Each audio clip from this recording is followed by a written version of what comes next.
Welcome করছি Dhaka central ইউনিভার্সিটির রসায়ন কোশ্চেন ব্যাংক সলভিং ক্লাসে। তো আজকের ক্লাসটি খুবই ইম্পর্ট্যান্ট।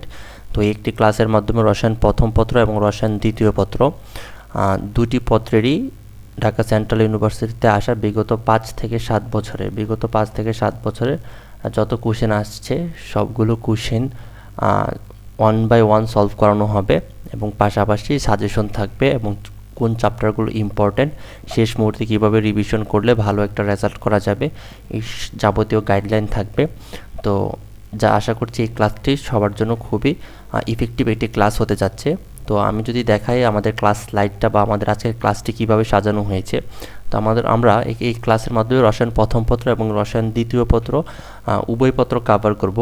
তো আমাদের ক্লাসটা একটু লম্বা হতে পারে, তো যারা ধৈর্য সহকারে সম্পূর্ণ ক্লাসটি করবে অবশ্যই উপকৃত হবে। তো এই ক্লাসে আমরা টোটাল 200 এমসিকিউ সলভ করাবো।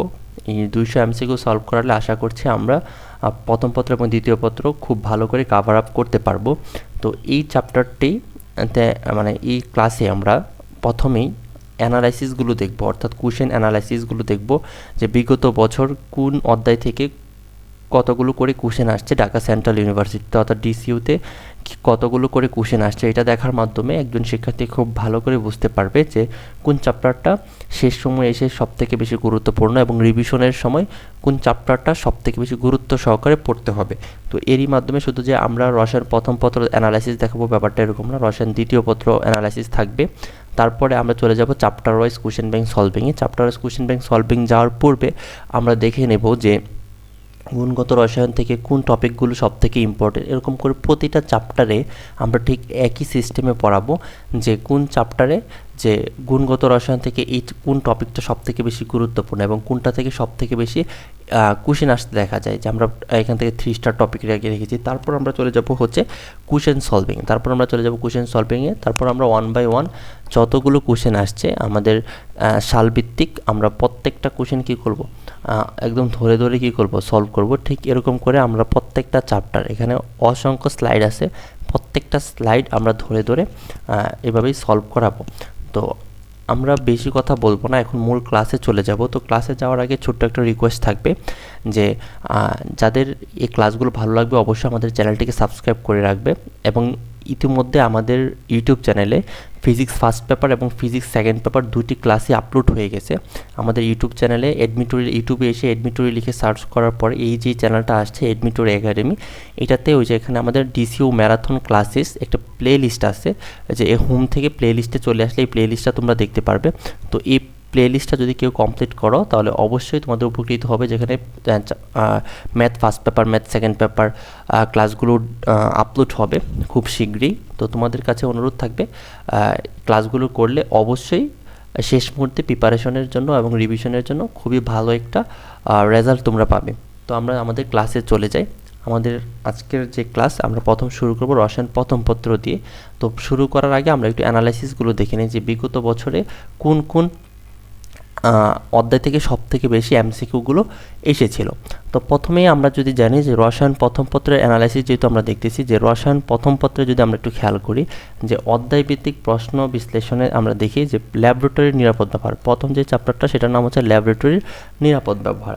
তো ল্যাবরেটরির নিরাপদ ব্যবহারে কোনো কোশ্চেনই আসে না, 23-24 কোশ্চেন আসে নাই, 22-23 একটা কোশ্চেন আসছে, 21-22 একটা কোশ্চেন আসে নাই, 20-21 কোশ্চেন আসছে।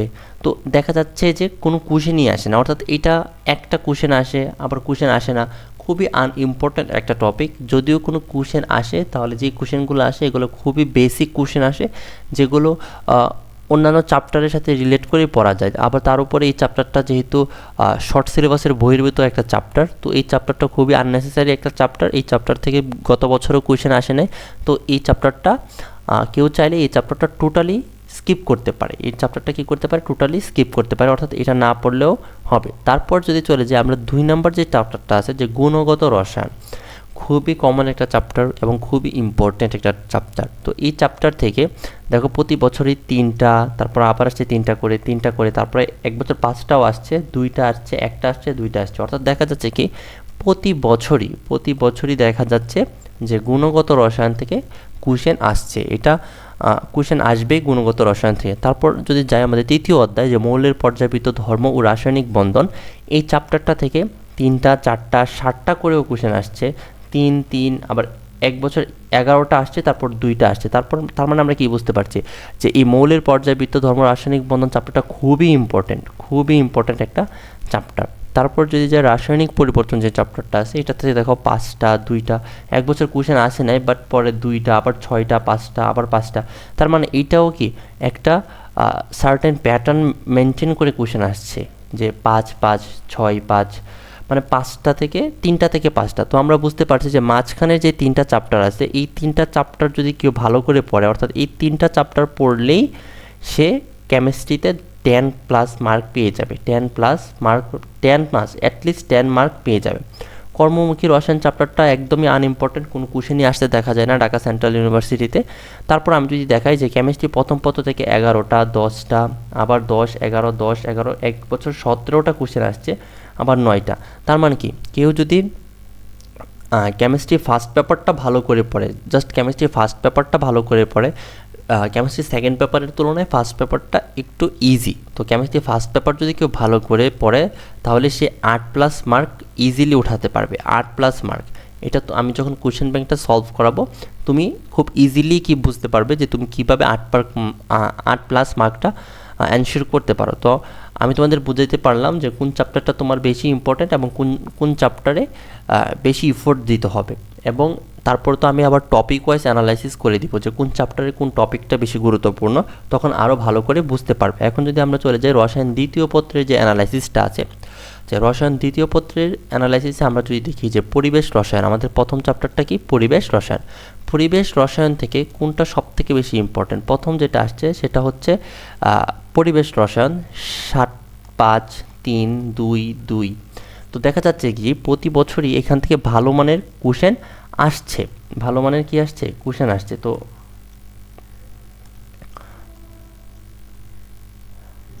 এখন তোমরা যদি দেখো যে আমাদের জৈব রসায়নে যদি দেখি যে 7 9, তারপর 9 9 10, তা আমরা বুঝতে পারছি যে কেমিস্ট্রিতে সব থেকে কঠিন যে চ্যাপ্টারটা,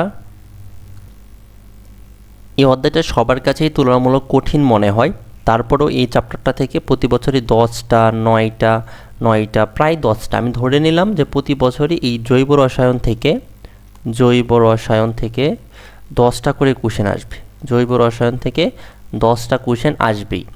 তো যাদের জৈব রসায়ন একদমই পড়া নাই, মানে একদম জিরো বেসিক, তাদের এই 10টা কোশ্চেন থেকে অ্যাটলিস্ট 4টা কোশ্চেন তারা ইজিলি আনসার করতে পারবে। 2 থেকে 4টা কোশ্চেন ইজি আসে, এই 2 থেকে 4টা কোশ্চেন যদি আনসার করতে পারে তাহলে বেটার। এই 2 থেকে 4টা কোশ্চেন আনসার করার জন্য তার সর্বোচ্চ 2 থেকে 3 ঘন্টা পড়াশোনা করলে এনাফ জৈব রসায়ন নিয়ে। তো এটা কীভাবে পড়বা, এটারও আমি ডিটেলসটা আমি যখন জৈব রসায়ন চ্যাপ্টার এমসিকিউগুলো সলভ করাবো তখন আমি ডিটেলসে বলে দিব।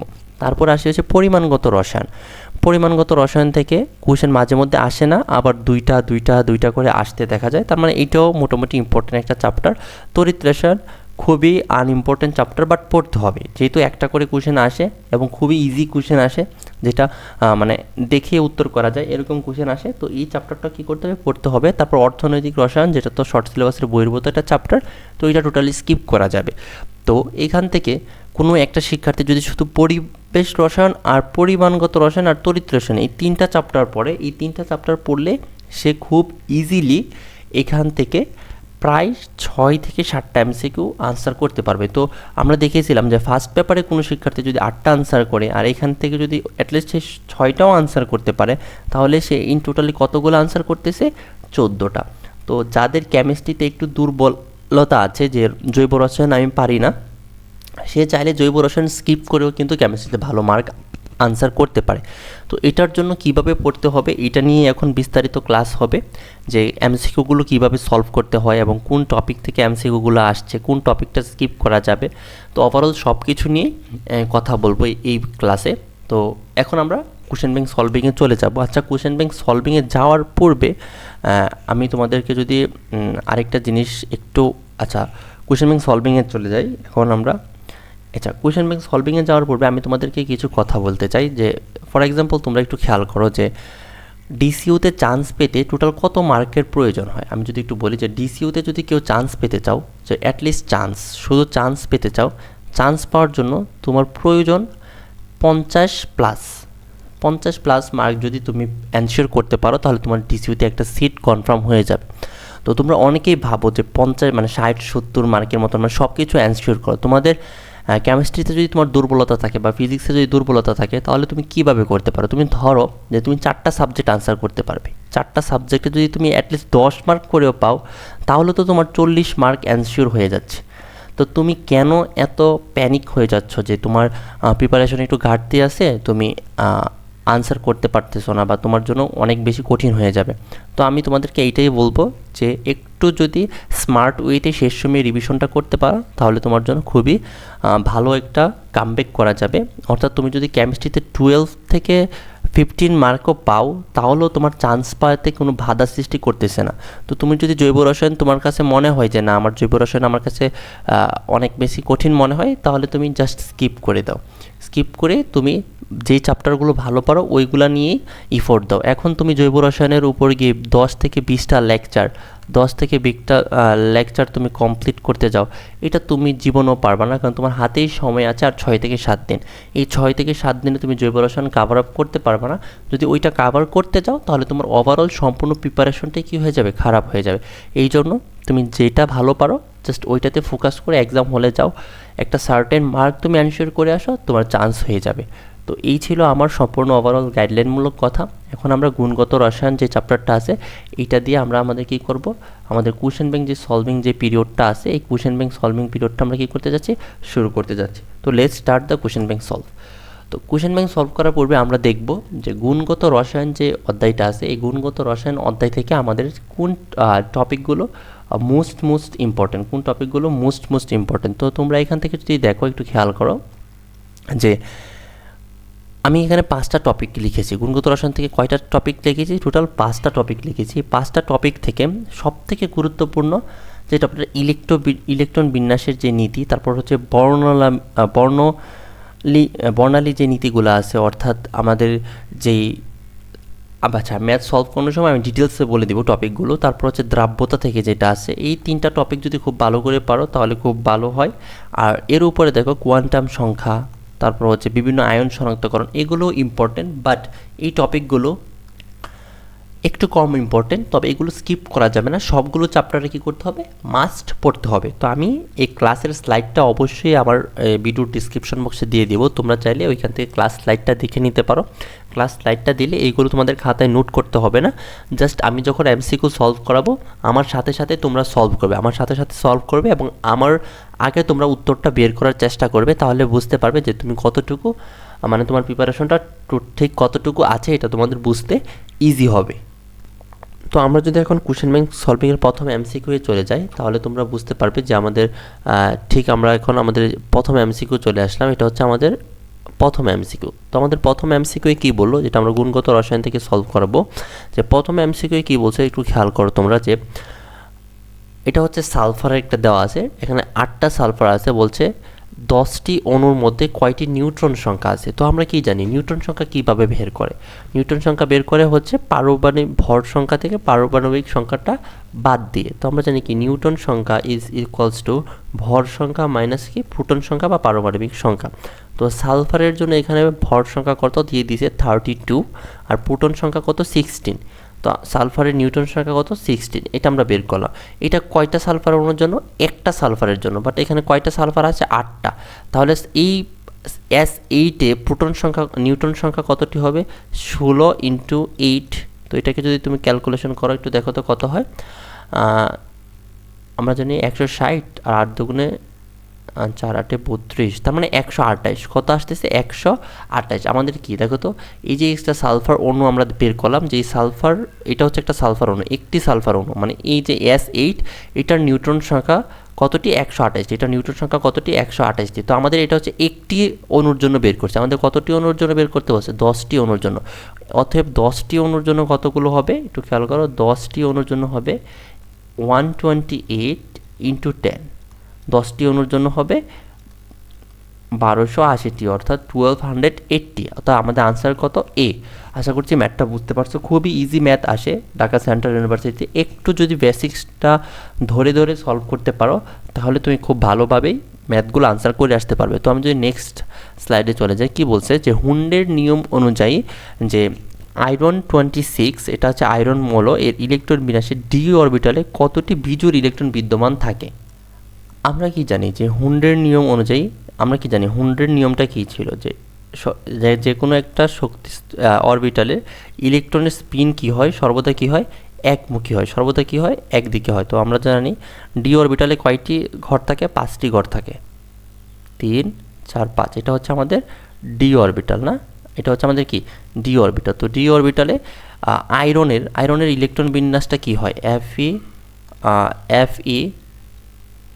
26, এটার ইলেকট্রন বিন্যাসটা কি হয়? আমরা জানি কি আর্গনের ইলেকট্রন বিন্যাস হচ্ছে 18, অর্থাৎ আর্গনের ইলেকট্রন বিন্যাসের পরে 3d আর 4s দুইটা অরবিটাল থাকে। তো 3dতে আয়রন 26, দ্যাট মিনস কি থাকে? 3dতে থাকে 4s এর 2, আর 3dতে থাকে কি? অর্থাৎ কি? অর্থাৎ ডি অরবিটালে কয়টি ইলেকট্রন আছে? 6টি ইলেকট্রন আছে। তো আমরা যদি 6টি ইলেকট্রন যেই আমাদের ডি অরবিটালে কীভাবে থাকবে? প্রথমে 5টা ইলেকট্রন একমুখী স্পিন অবস্থায় থাকবে, একমুখীতে থাকবে। তারপর আর একটা ইলেকট্রন এখানে আসে উল্টাভাবে থাকবে, অর্থাৎ স্পিনগুলো কী থাকবে? বিপরীতমুখী থাকবে। তো এইটা কি আমাদের বিজোড় ইলেকট্রন। আমাদেরকে বলছে কতগুলো বিজোড় ইলেকট্রন থাকবে। তো আমাদের বিজোড় ইলেকট্রন কতগুলো আছে একটু খেয়াল করি। এই যে একটা বিজোড় ইলেকট্রন, 2টা বিজোড় ইলেকট্রন, 3টা বিজোড় ইলেকট্রন, 4টা বিজোড় ইলেকট্রন। আর এটা কি আমাদের কি জোড়া ইলেকট্রন না? তো আমাদের 4টা ইলেকট্রন আছে, অর্থাৎ আয়রনের ডি অরবিটালে টোটাল 4টা বিজোড় ইলেকট্রন আছে। তো আনসার কত আমাদের?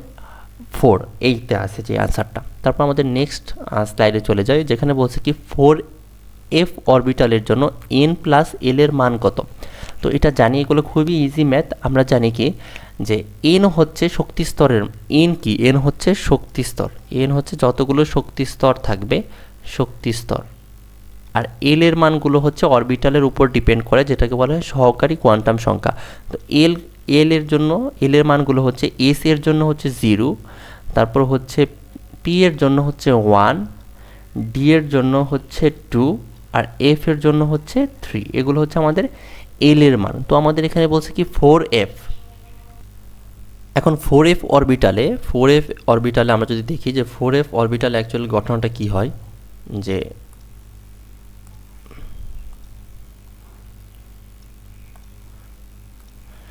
4f অরবিটালে n সমান কত? 4, n সমান কত? 4, আর f সমান হচ্ছে 3, f সমান হচ্ছে 3। তাহলে 4f অরবিটালের জন্য n+l এর মানটা কত হচ্ছে? 4 + 3 = 7, 4 + 3 = 7। আনসার কত? 7। তো আশা করছি এই ম্যাথটা সবার কাছে ক্লিয়ার। তো আমরা যদি নেক্সট ম্যাথটা দেখি, সেটা হচ্ছে নিচের কোন আয়নটি অক্সিজেন 2- এর সম ইলেকট্রন বিশিষ্ট? অর্থাৎ একটা এখানে আমাদের কি দিয়ে দিছে? একটা আয়ন দিয়ে দিছে। এই আয়নে কতগুলো ইলেকট্রন আছে এটা আমাদের আগে দেখতে হবে। আমরা কি জানি যে অক্সিজেনে এখানে কি বোঝা যাচ্ছে যে অক্সিজেন কি করছে? 2টা ইলেকট্রন, অক্সিজেন 2টা ইলেকট্রন কি করেছে?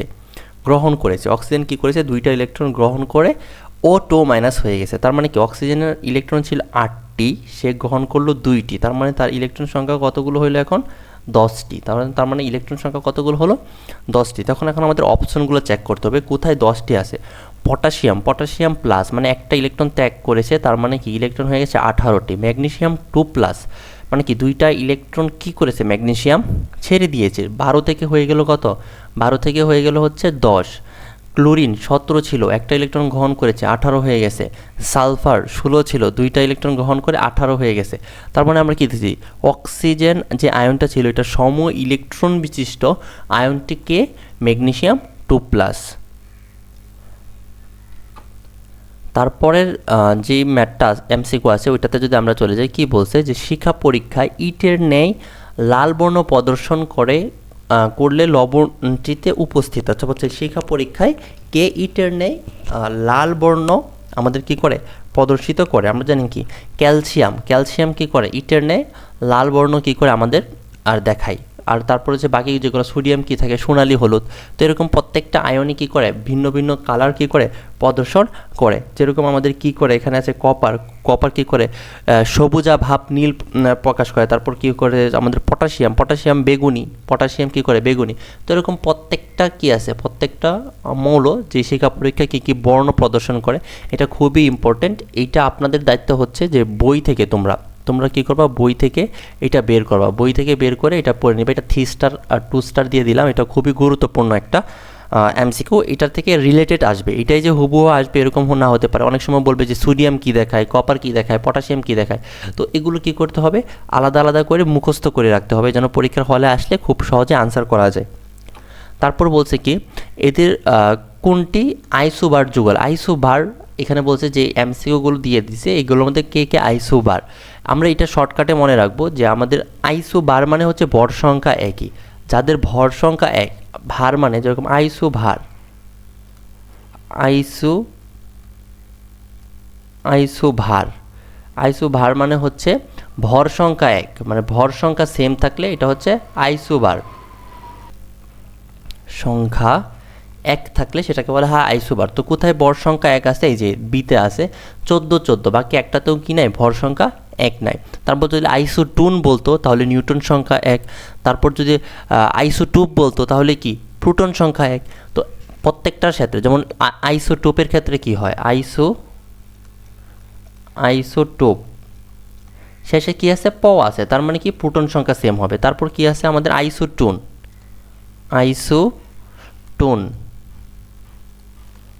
আইসোটুনের ক্ষেত্রে কি আছে দন্তান্ন আছে, তার মানে কি নিউট্রন সংখ্যা সেম হবে, নিউট্রন সংখ্যা। আর এটার ক্ষেত্রে কি হবে প্রোটন সংখ্যা। তো এগুলা শর্টকাট দিয়ে মনে রাখা যায়। তো এটা খুবই ইজি বেসিক, এগুলো নিয়ে বেশি কথা বলা সময় নষ্ট আমি মনে করি। ন্যাসলার দ্রবণ কোনটি, ন্যাসলার দ্রবণ বলছে, যদি বলতো ন্যাসলার দ্রবণ তার মানে আমরা কি ন্যাসলার দ্রবণ কি হয় K2SgI4, এটা কার সাথে করে পটাশিয়াম হাইড্রো অক্সাইডের সাথে কি করে। তো আমাদের যদি বলতো যে ন্যাসলার বিকারক কোনটি, আনসার হইতো এটা। আর যদি যেহেতু আমাদের সরি এটা না, K2SgI4 এটা হচ্ছে আমাদের যদি ন্যাসলার বিকারক বলতো অনেকে এটা আনসার করে দিবে, কিন্তু এটা আসলে আনসার না। বলছে কি ন্যাসলার দ্রবণটা কিভাবে কাজ করে K2SgI4, আনসার কি K2SgI4। তারপরটা যদি আমরা চলে যাই, নিচের কোন তড়িৎ চুম্বকীয় বিকিরণে তরঙ্গ দৈর্ঘ্য সবচেয়ে বেশি। আমরা জানি যে তড়িৎ চুম্বকীয় যে সিরিজটা আছে আমরা যেটা সব থেকে নিচের দিকে তার তরঙ্গ দৈর্ঘ্য কি সব থেকে বেশি, আর যে সব থেকে উপরে তার তরঙ্গ দৈর্ঘ্য সব থেকে বেশি। উপর থেকে নিচের দিকে গেলে আমাদের কি হয় যে তরঙ্গ দৈর্ঘ্যের মানটা কি হয় বৃদ্ধি পায়। তো আমরা কি জানি যে আমাদের প্রথমটা হচ্ছে মহাজাগতিক, এগুলো শর্টকাট দিয়েও মনে রাখা যায়। মহাজাগতিক, গামা, তারপর হচ্ছে রঞ্জন, তারপর কি আমাদের অতিবেগুনি,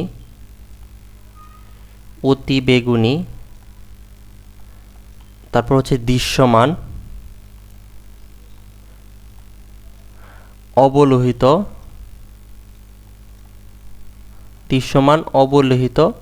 তারপর কি ছিল আমাদের তারপর আমাদের ছিল হচ্ছে মাইক্রোওয়েভ, যেটা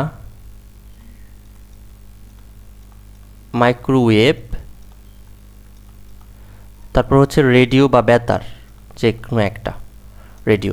তো এইখান থেকে আমরা যদি খেয়াল করি যে আমাদের প্রথম কি মহাজাগতিক, তারপর গামা, তারপর রঞ্জন মানে যেটাকে বলা হয় এক্স রে আর কি, এটাকে রঞ্জনও বলা হয় এক্স রে। তারপর হচ্ছে আল্ট্রাভায়োলেট বা হচ্ছে অতিবেগুনি, দৃশ্যমান, ভিজিবল, অবলোহিত, তারপর হচ্ছে মাইক্রোওয়েভ, রেডিওওয়েভ। এগুলো থেকে আমরা যদি কি করি যে উপর থেকে নিচের দিকে যাই, যত উপর থেকে নিচের দিকে যাইব আমাদের কি বলছে তরঙ্গ দৈর্ঘ্য ল্যামডার মান কী হবে বৃদ্ধি পাবে। আবার আমরা যদি কি করি নিচ থেকে কি করি উপরের দিকে উঠি, তাহলে কি ল্যামডার মানটা কি হবে কমবে। তো এটা একটা ছন্দে আকার মনে রাখা যায়। আমি এভাবে মনে রাখি যে মহা, গামা, রঞ্জন, অতি, দৃশ্যমান, অবলা, মেয়ের, রেডিও, এভাবে মনে রাখা যায়। তো এটা সবাই পারে যে নিচের দিকে। তো এখানে আমাদের এমসিকিউর যে অপশনগুলো আছে এখান থেকে সব থেকে নিচে কি আছে রেডিও তরঙ্গ, তাহলে আনসারটা কি রেডিও তরঙ্গ হবে। কারণ কি আমাদের সবার নিচে কি আছে রেডিও তরঙ্গ, অর্থাৎ তার কি সব থেকে বেশি কি তরঙ্গ দৈর্ঘ্য সবচেয়ে বেশি।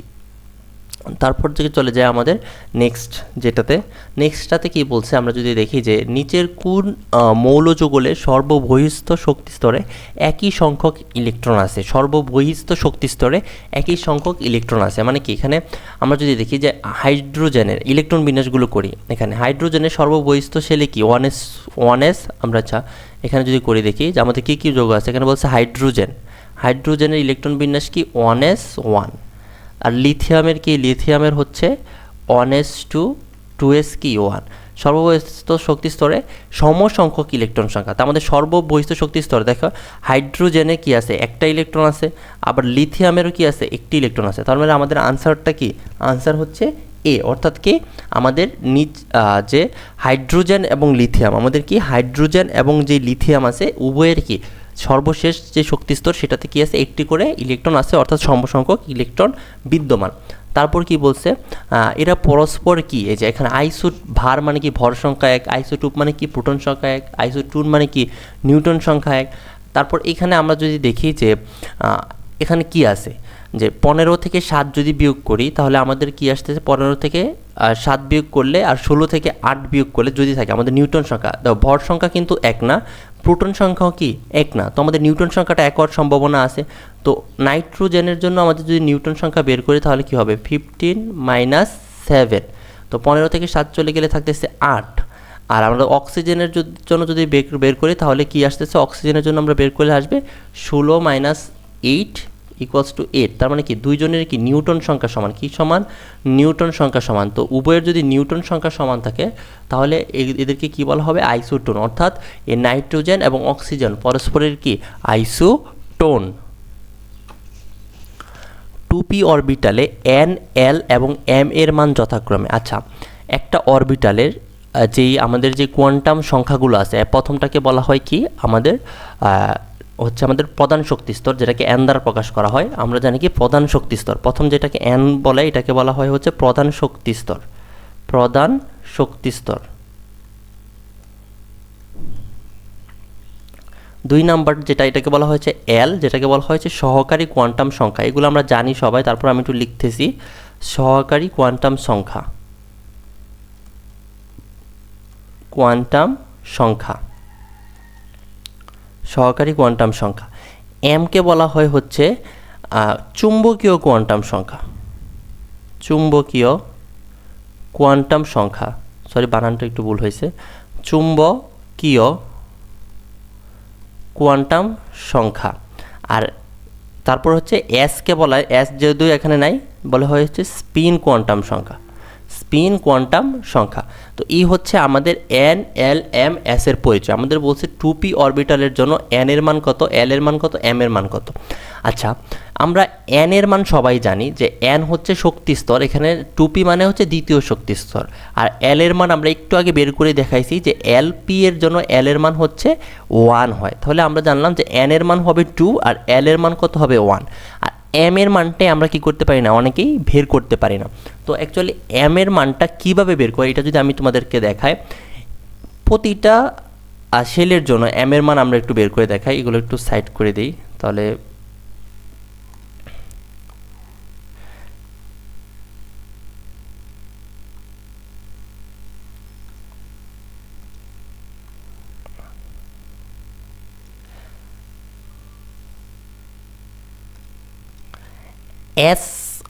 s অরবিটালের জন্য m এর ভ্যালু, s অরবিটালের জন্য m এর ভ্যালু হচ্ছে 0, s অরবিটালের জন্য m এর ভ্যালু কত 0।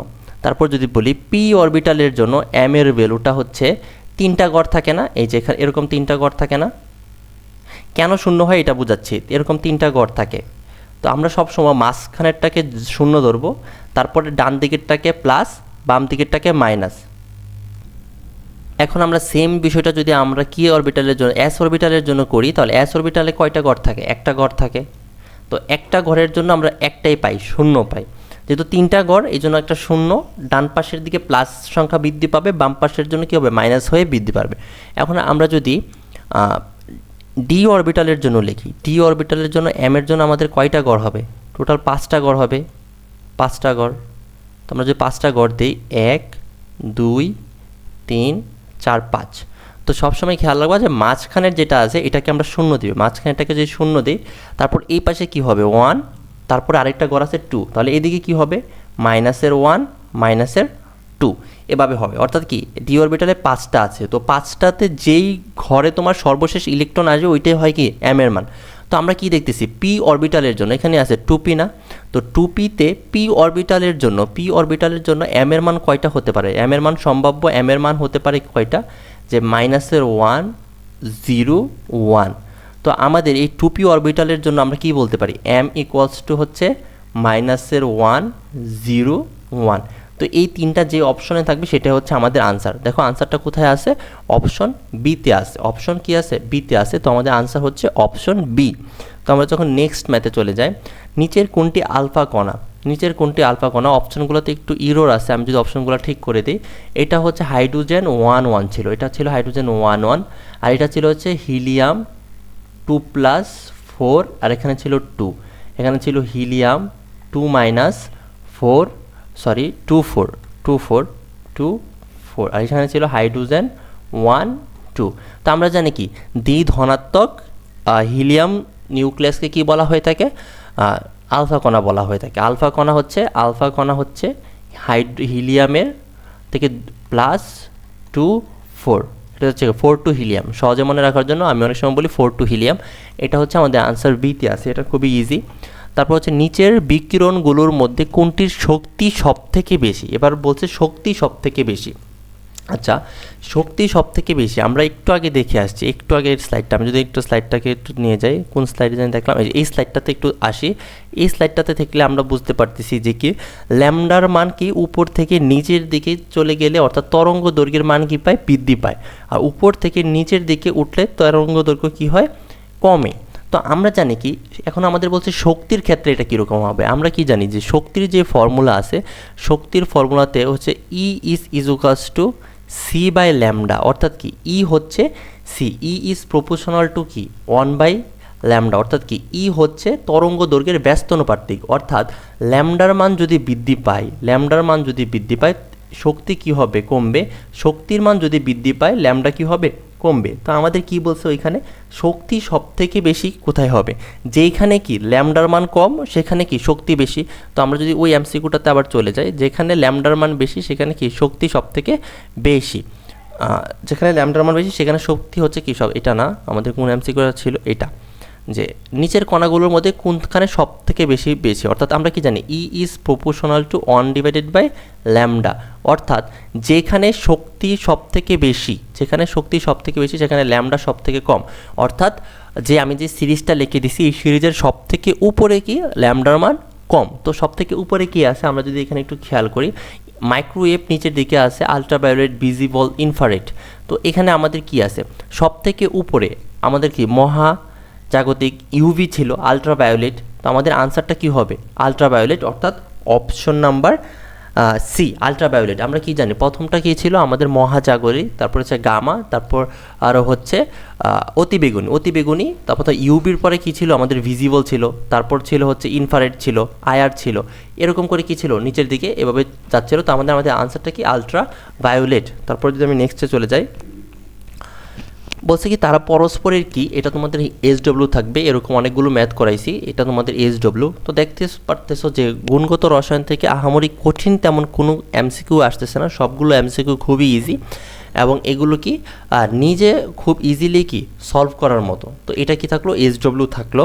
তারপরেরটা যদি আমরা চলে যাই, গামা রশ্মির ক্ষেত্রে কোন উক্তিটি সঠিক, বলছে গামা রশ্মির ক্ষেত্রে কোন উক্তিটি সঠিক। আমরা কি জানি গামা রশ্মির ক্ষেত্রে কি হয়, যে বাহ্যিক কোনো ক্ষেত্র দ্বারা কি হয় না, প্রভাবিত হয় না। তোমরা আলফা, বিটা আর গামা এই তিনটার কিছু দেখবা, একটু বৈশিষ্ট্যগুলো দেখে নেবা। এটা ফিজিক্সের একটা অধ্যায় আছে, ওই অধ্যায়েও ছিল, যেটা হচ্ছে আমাদের পরমাণুর যে নিউক্লিয়ার পদার্থবিজ্ঞান, পরমাণুর গঠন ও নিউক্লিয়ার পদার্থবিজ্ঞান, অর্থাৎ যে নবম অধ্যায়টা ছিল পদার্থবিজ্ঞান দ্বিতীয় পত্রের, ওইখানে এটা নিয়ে কথা বলেছি আমি পদার্থবিজ্ঞান দ্বিতীয় পত্রের ক্লাসে, আর এটা গুণগত রসায়নেও আছে। তো এটা থেকে তোমরা দেখে নিবা যে গামার বৈশিষ্ট্য থেকে দেখবা তোমরা যে বাহ্যিক ক্ষেত্র দ্বারা কি হয় না, প্রভাবিত হয় না। কারণ কি গামার কি আমরা জানি ভর সংখ্যা এবং প্রোটন সংখ্যা কি উভয় কি মানে শূন্য, এখানে তুমি কোনো কিছু দিয়ে কী করতে পারো, প্রভাবিত করতে পারবা না। তো এটা একটু থিওরিটিক্যালি প্রশ্ন ছিল, তোমরা একটু বই থেকে দেখে নিবা যে যে তিনটা আলফা বিটা গামা আছে এগুলোর একটু বৈশিষ্ট্যগুলো একটু একবার রিডিং দিয়ে দিলে আশা করছি এটা সবার মনে থাকবে। তারপর চলে যায় যে হাইড্রোজেন পারমাণবিক বর্ণালী কোন সিরিজে দৃশ্যমান আলোক অঞ্চলে দেখা যায়। তো এই কোশ্চেনটা জানার জন্য আমরা কি জানি, হাইড্রোজেনের যে বর্ণালী যে সিরিজটা আছে এটা কীভাবে সাজানো, এটার জন্য একটা শর্টকাট আছে। আমরা জানি কি যে লিলি, এটা একটা শর্টকাট, লিলি বলল প্রেম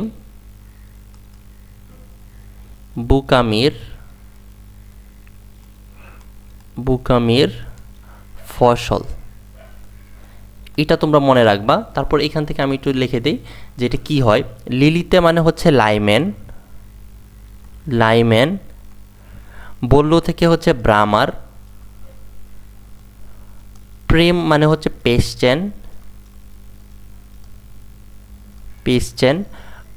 বুকামির মানে হচ্ছে লাইম্যান, ব্রামার, পেস্টেন, ব্রাকেট, ফসল মানে হচ্ছে ফুন্ড, তারপর শেষে আরেকটা কি আছে আমাদের, হামফ্রিস, এটা মনে রাখবা, হামফ্রিস। তো এই সবগুলোর মধ্যে আমাদের বলছে দৃশ্যমান আলো কোনগুলো। তো আমরা শর্টকাটে মনে রাখবো যে প্রথম যেটা আছে আমাদের যে প্রথমটা, এটাই হচ্ছে আমাদের ইউবি অর্থাৎ কি অতিবেগুনি, একটা অতিবেগুনি, আর 2 নাম্বারটা হচ্ছে আমাদের ভিজিবল।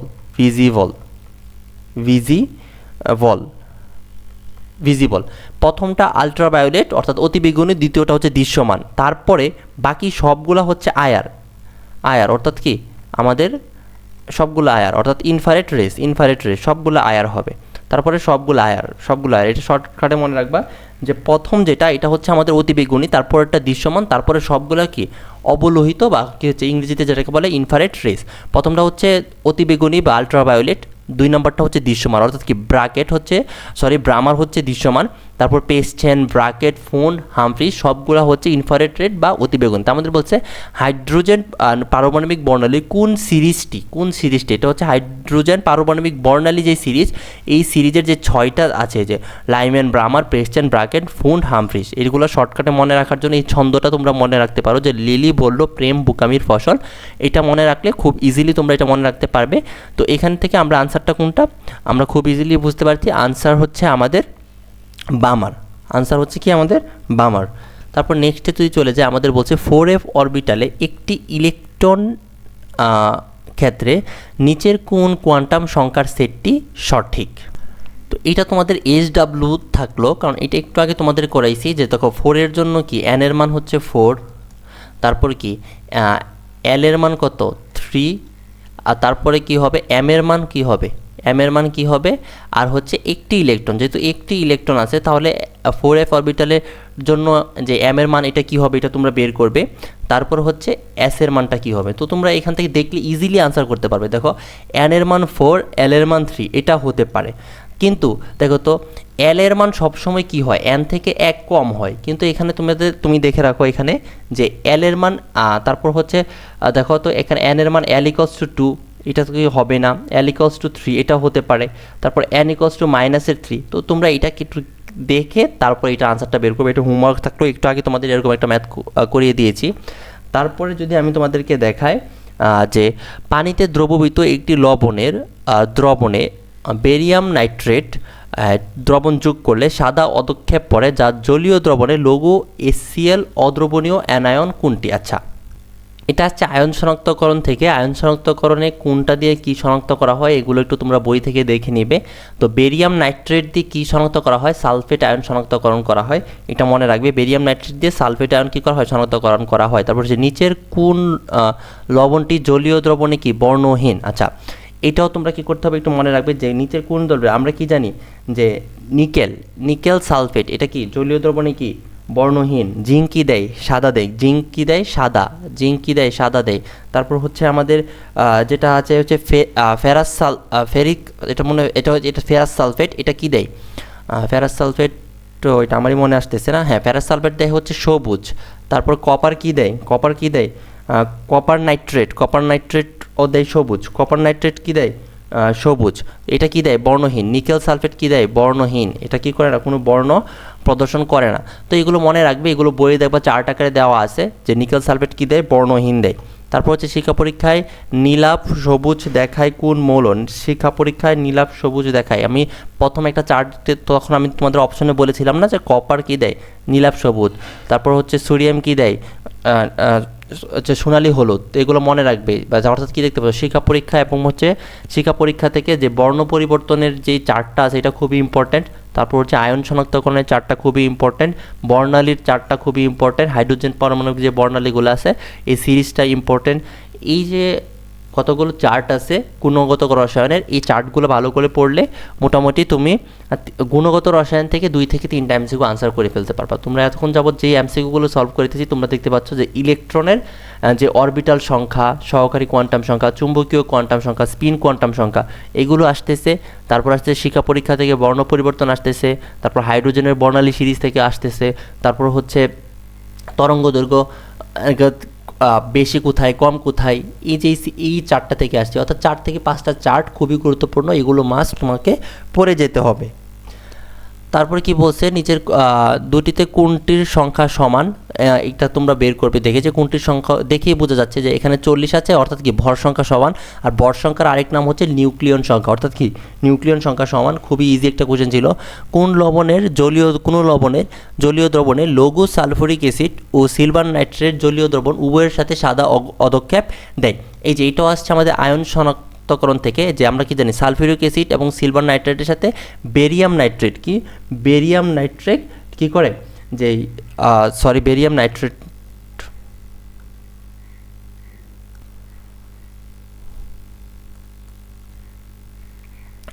নেক্সট কোন কোশ্চেনটা বলছে যে কোনো লবণের জলীয় দ্রবণে লঘু সালফুরিক অ্যাসিড এবং সিলভার নাইট্রেটের জলীয় দ্রবণ উভয়ের সাথে সাদা অদক্ষেপ দেয়? আমরা কি জানি, এটাও আমাদের আয়ন শনাক্তকরণ একটা টপিক, যে বেরিয়াম ক্লোরাইড কি করে আমাদের যে জলীয় দ্রবণে সালফুরিক অ্যাসিড এবং সিলভার নাইট্রেট উভয়ের সাথে কি করে? সাদা অদক্ষেপ দেয়। তো আমি যদি বিক্রিয়াগুলো একটু লিখি, তুমি একটু খেয়াল করো। H2SO4 প্লাস বেরিয়াম ক্লোরাইড বিক্রিয়া করে কি উৎপন্ন করে? উৎপন্ন করে হচ্ছে বেরিয়াম সালফেট প্লাস HCl। এটা হচ্ছে একটা প্রথম সালফিউরিক অ্যাসিড সাথে বেরিয়াম ক্লোরাইড। এখানে কি পড়ে? সাদা অদক্ষেপ পড়ে। এখানে কি পড়ে? সাদা বর্ণের অদক্ষেপ পড়ে, সাদা বর্ণের। তারপরে যদি 2 নাম্বার যে রিঅ্যাকশনটা সেটা যদি একটু লিখি, কি বলছে যে সিলভার নাইট্রেটের সাথে AgNO3 প্লাস বেরিয়াম ক্লোরাইড বিক্রিয়া করে উৎপন্ন করে হচ্ছে silver chloride plus barium NO3 barium nitrate. এখানে কি করে? সিলভার ক্লোরাইডের কি পড়ে? সাদা অদক্ষেপ। তো এই দুইটা যেই বিক্রিয়া আছে, এই দুইটা বিক্রিয়া একটু লিখে দিলাম যেন তোমাদের সহজে মনে থাকে। তো এটা তোমরা কি করবে? দেখে নিবে। তারপরে কি বলছে, নিচের কোন আয়নটি জলীয় দ্রবণে বর্ণহীন? জলীয় দ্রবণে বর্ণহীন কি? জিঙ্ক 2+ কি করে? জলীয় দ্রবণে বর্ণহীন অবস্থায় থাকে। তো এই ছিল হচ্ছে আমাদের গুণগত রসায়ন। এই গুণগত রসায়ন থেকে আমাদের যে কোশ্চেন ব্যাংক সলভিং ছিল, আমরা টোটাল 23টা এমসিকিউ সলভ করলাম। এই 23টা এমসিকিউ বিগত অর্থাৎ কত বছরের কোশ্চেন? 5 থেকে 7 বছরের কোশ্চেন ছিল। আমি সবগুলো অ্যাড করে তোমাদের সলভ করে দিলাম। তারপর কিছু ইম্পর্টেন্ট কোশ্চেন রেখেছি, তোমরা এগুলো একটু স্লাইড থেকে দেখে প্র্যাকটিস করে নেবে। এখন আমরা যে অধ্যায়টি পড়ব সেটি হচ্ছে মৌলের পর্যায়বৃত্ত ধর্ম ও রাসায়নিক বন্ধন। তো এই চ্যাপ্টারটা খুবই ইম্পর্ট্যান্ট। আমরা দেখেছিলাম এই চ্যাপ্টার থেকে কন্টিনিউ কি আসে, কোশ্চেন থাকে 5 থেকে 7টা করে। তো এটা খুবই মনোযোগ সহকারে পড়তে হবে। তো এখন হচ্ছে আমরা এই চ্যাপ্টার থেকে দেখব হচ্ছে যে বিগত বছরের অ্যানালাইসিস কতটুকু পড়তে হবে এবং কি স্কিপ করা যাবে। তো এখন আমাদের প্রথমে আসছে বিভিন্ন ব্লকের মৌল ও তাদের ধর্মাবলী, যেরকম S block, P block, D block, SPDF 4টা ব্লক ছিল না? এই ব্লক থেকে একটু রিডিং দিয়ে এদের একটু ধর্মাবলী, কে কার সাথে বিক্রিয়া করে, কে কয়টা করে ইলেকট্রন থাকে, এই সবগুলো কোন গ্রুপের কী নাম, একটু বিশেষ নামগুলো, এগুলো একটু মনে রাখলে এটা থেকে 2 স্টার রেটিংয়ের এখান থেকে খুব বেশি অ্যাডমিশনের কোশ্চেন আসে না। তবু মনে রাখতে হবে যে পি ব্লকে কতগুলো মৌল আছে, ডি ব্লকে কতগুলো, এস ব্লকে কতগুলো, এগুলো একটু মনে রাখলে তোমাদের জন্য কি ভালো। তারপর হচ্ছে মৌলের পর্যায়বৃত্ত ধর্ম, অর্থাৎ এটা খুবই ইম্পর্টেন্ট। তারপর হচ্ছে বিভিন্ন যৌগের বন্ধন ও প্রকৃতি, পোলারায়ন বন্ধনগুলো এই অধ্যায়ের খুবই, ফাজানের নীতি, ডাইপোল মুভমেন্ট, তারপর হচ্ছে সিগমা বন্ধন, সংকরায়ন অনেক বেশি ইম্পর্টেন্ট একটা টপিক। তারপর হচ্ছে বিভিন্ন মৌলের অক্সাইড সমূহ, তো এই অক্সাইড সমূহ থেকেও কী আসে, অনেক বেশি কোশ্চেন আসে। তো এটাও তোমাদের কী করতে হবে, ভালো করে পড়তে হবে। তো আমরা এখন কোশ্চেন সলভিংয়ে চলে যাই এবং একটা একটা করে টপিক কী হয়ে যাবে, আমাদের সলভ শেষ হয়ে যাবে। তো প্রথম যে এমসিকিউটা সেটা হচ্ছে নিচের কোন মৌলটির দ্বিতীয় আয়নীকরণ বিভব সবথেকে বেশি।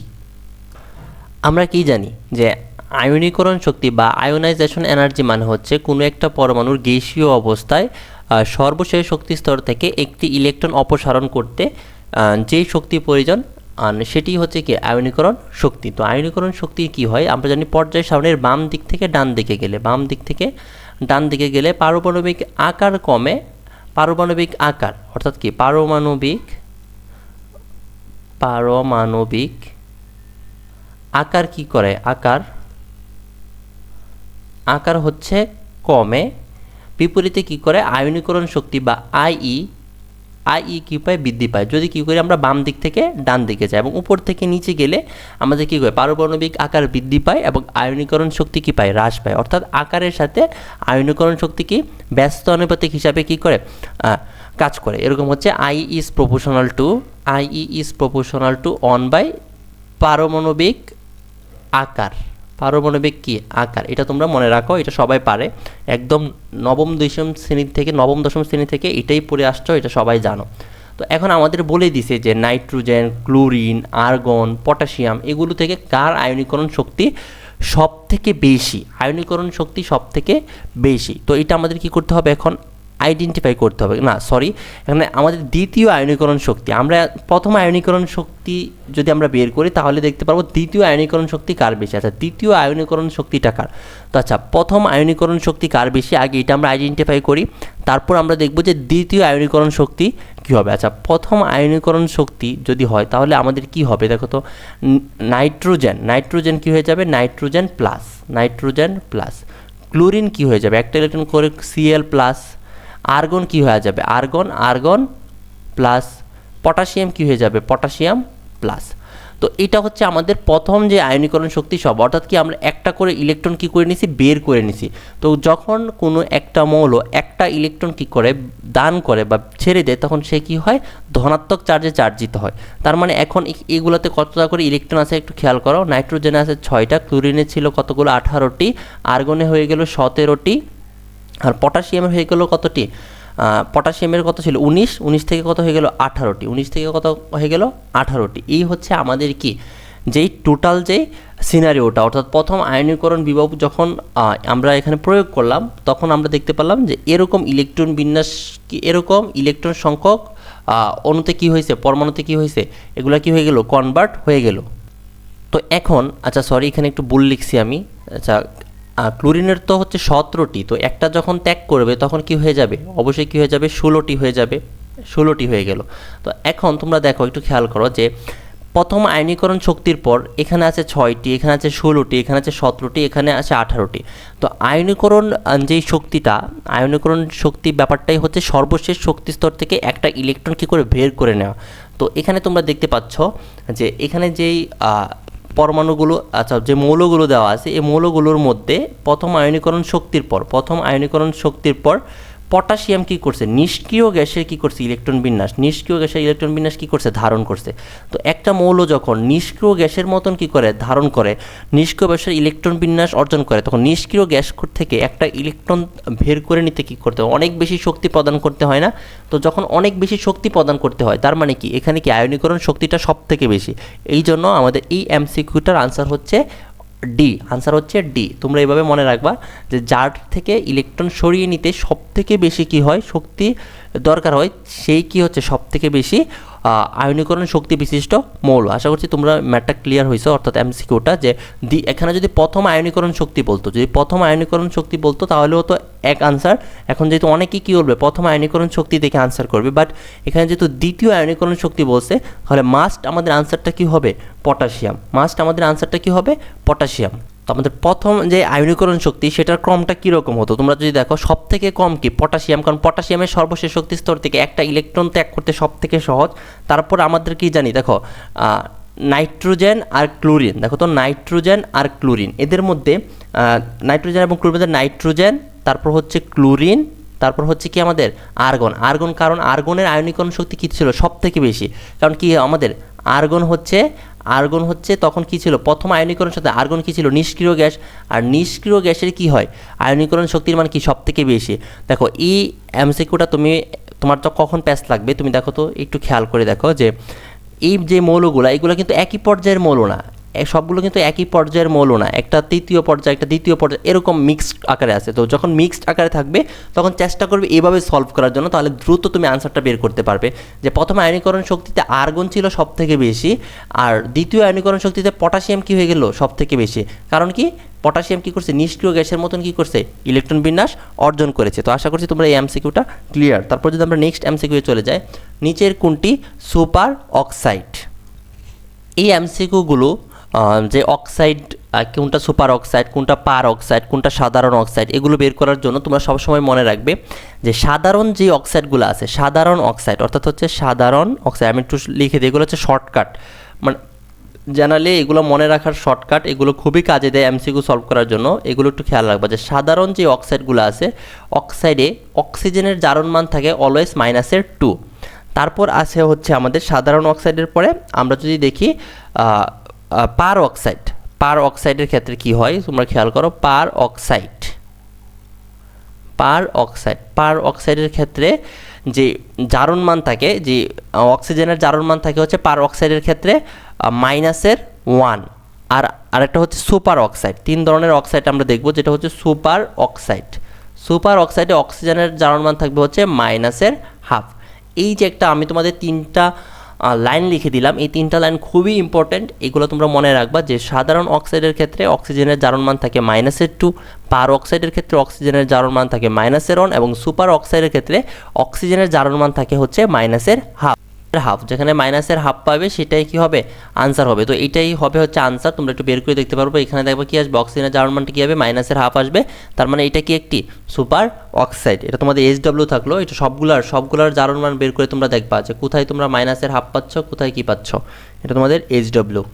তারপরে যদি চলে যাই যে কোন যৌগটিতে সর্বোচ্চ পুলারায়ন ঘটবে, তো এটার জন্য আমাদের কি লাগবে ফাজানের নীতিটা একটু জানতে হবে। আমরা কি জানি যে ফাজানের নীতি অনুযায়ী যে ক্যাটায়নের চার্জ যত বেশি, ক্যাটায়নের চার্জ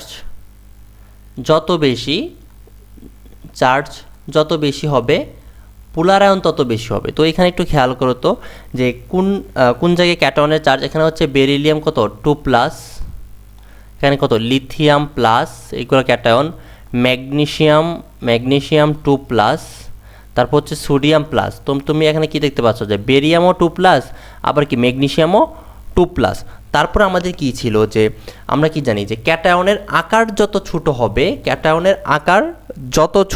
ক্যাটায়নের বেলায় যে যার আকার যত ছোট তার কি হবে আবার পুলারায়ন কি হবে তত বেশি হবে। ক্যাটায়নের আকার যত ছোট হবে পুলারায়ন তত বেশি হবে। তো এখানে কি বেরিলিয়াম কি ম্যাগনেসিয়াম থেকে ছোট, এই জন্য কি হবে পুলারায়ন কি কার বেশি হবে, বেরিলিয়াম ক্লোরাইডের। তো এটা তোমরা এবার মনে রাখবে যে ক্যাটায়নের আকার যত ছোট হবে, এটা একটা লাইন করে দেই যে ক্যাটায়নের আকার যত ছোট হবে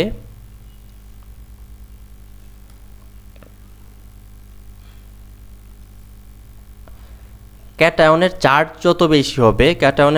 যত বেশি হবে পুলারায়ন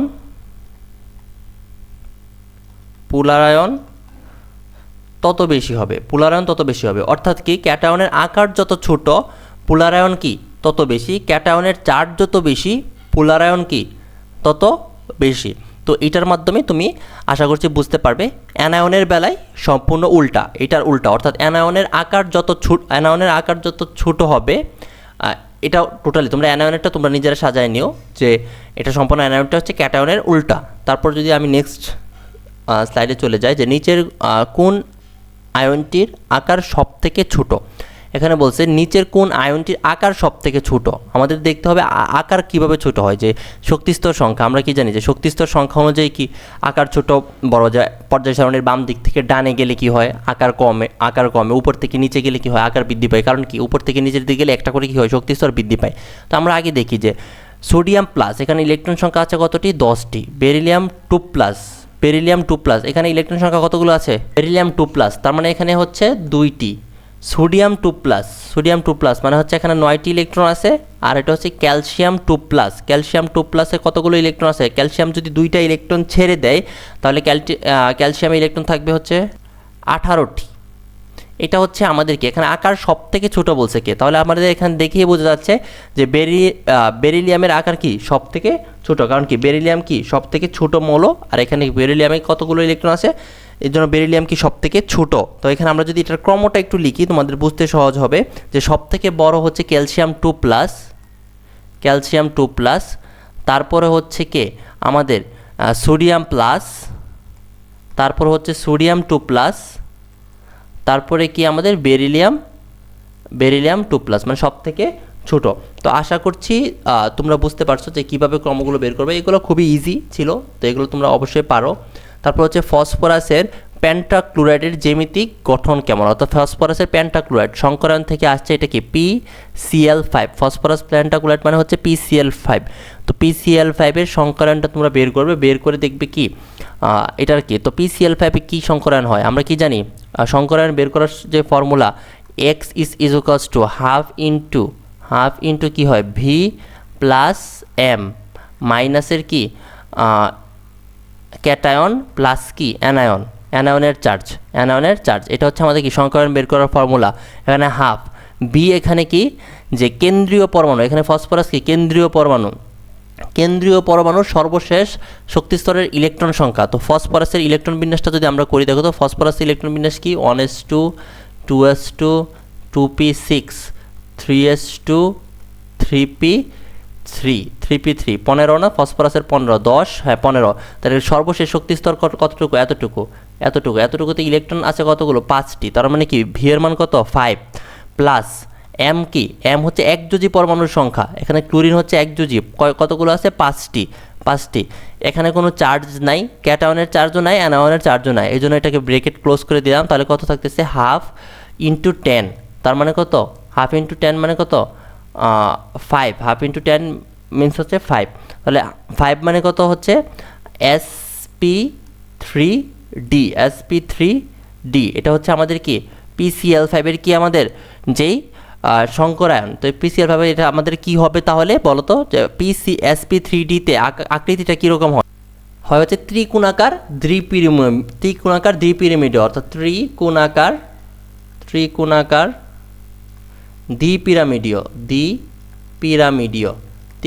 দ্বিপিরামিডীয়। এটা হচ্ছে আমাদের কি যে ট্রাইগোনাল বাইপিরামিডিয়াল।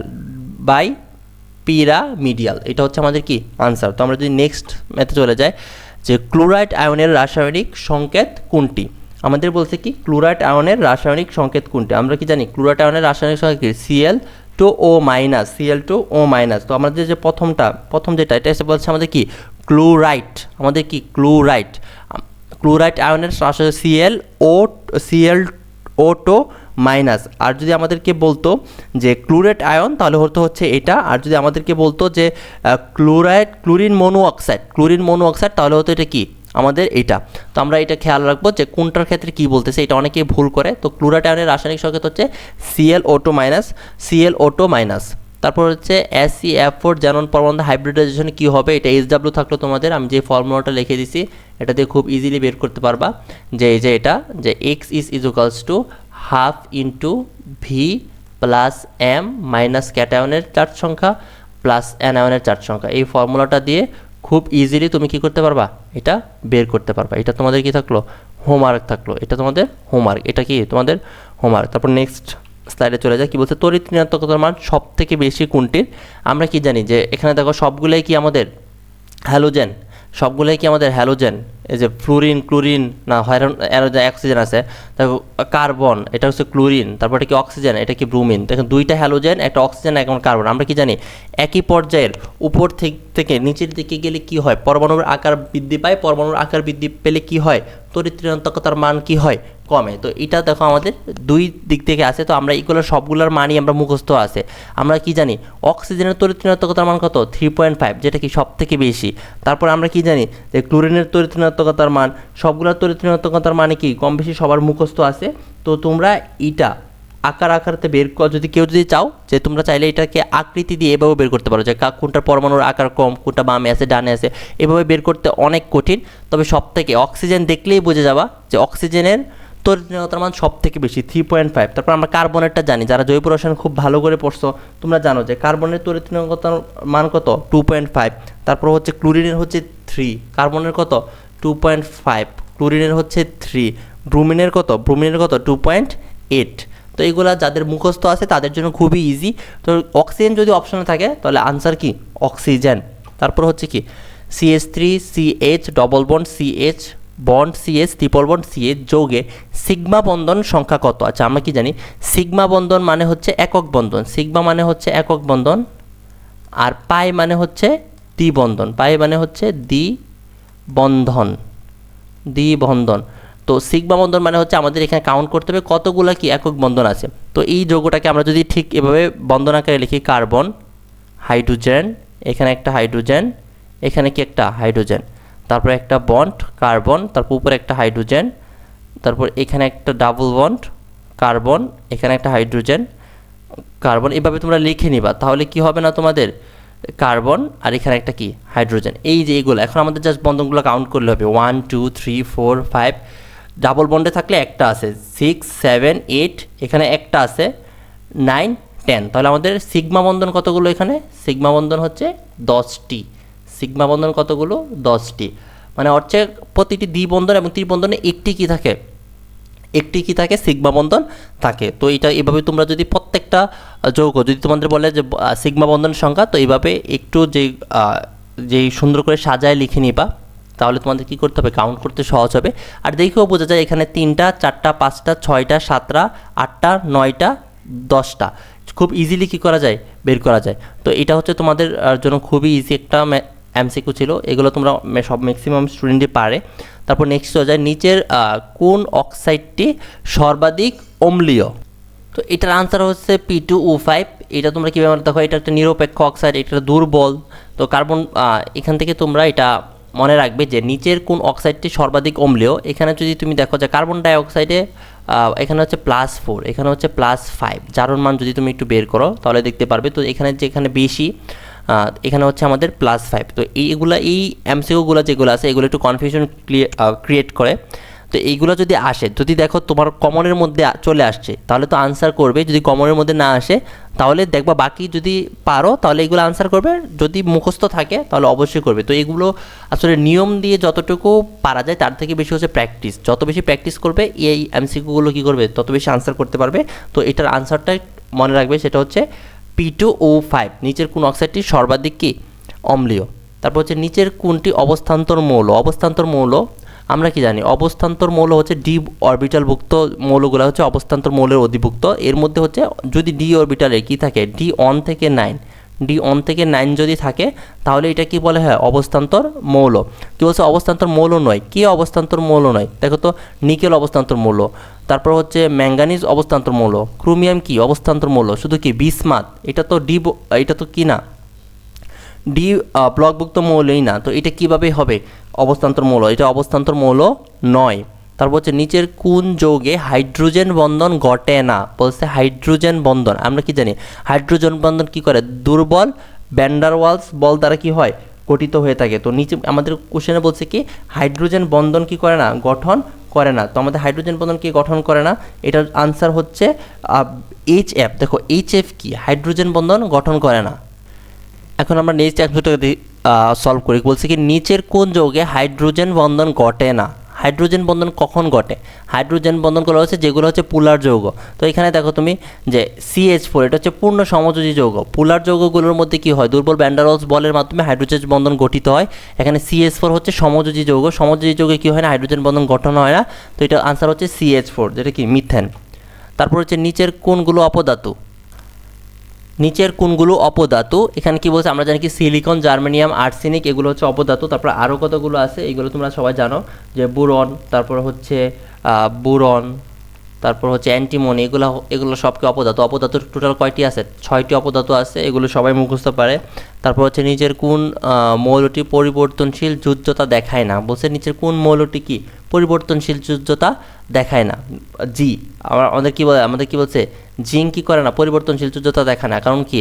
জিঙ্কের কি আছে, যে জিঙ্ক 2+ হয় সর্বোচ্চ, কি জিঙ্ক 2+। কখনো কি জিঙ্ক 3+ এরকম হয়? কারণ না, কারণ কি ডি অরবিটালে 10 আছে।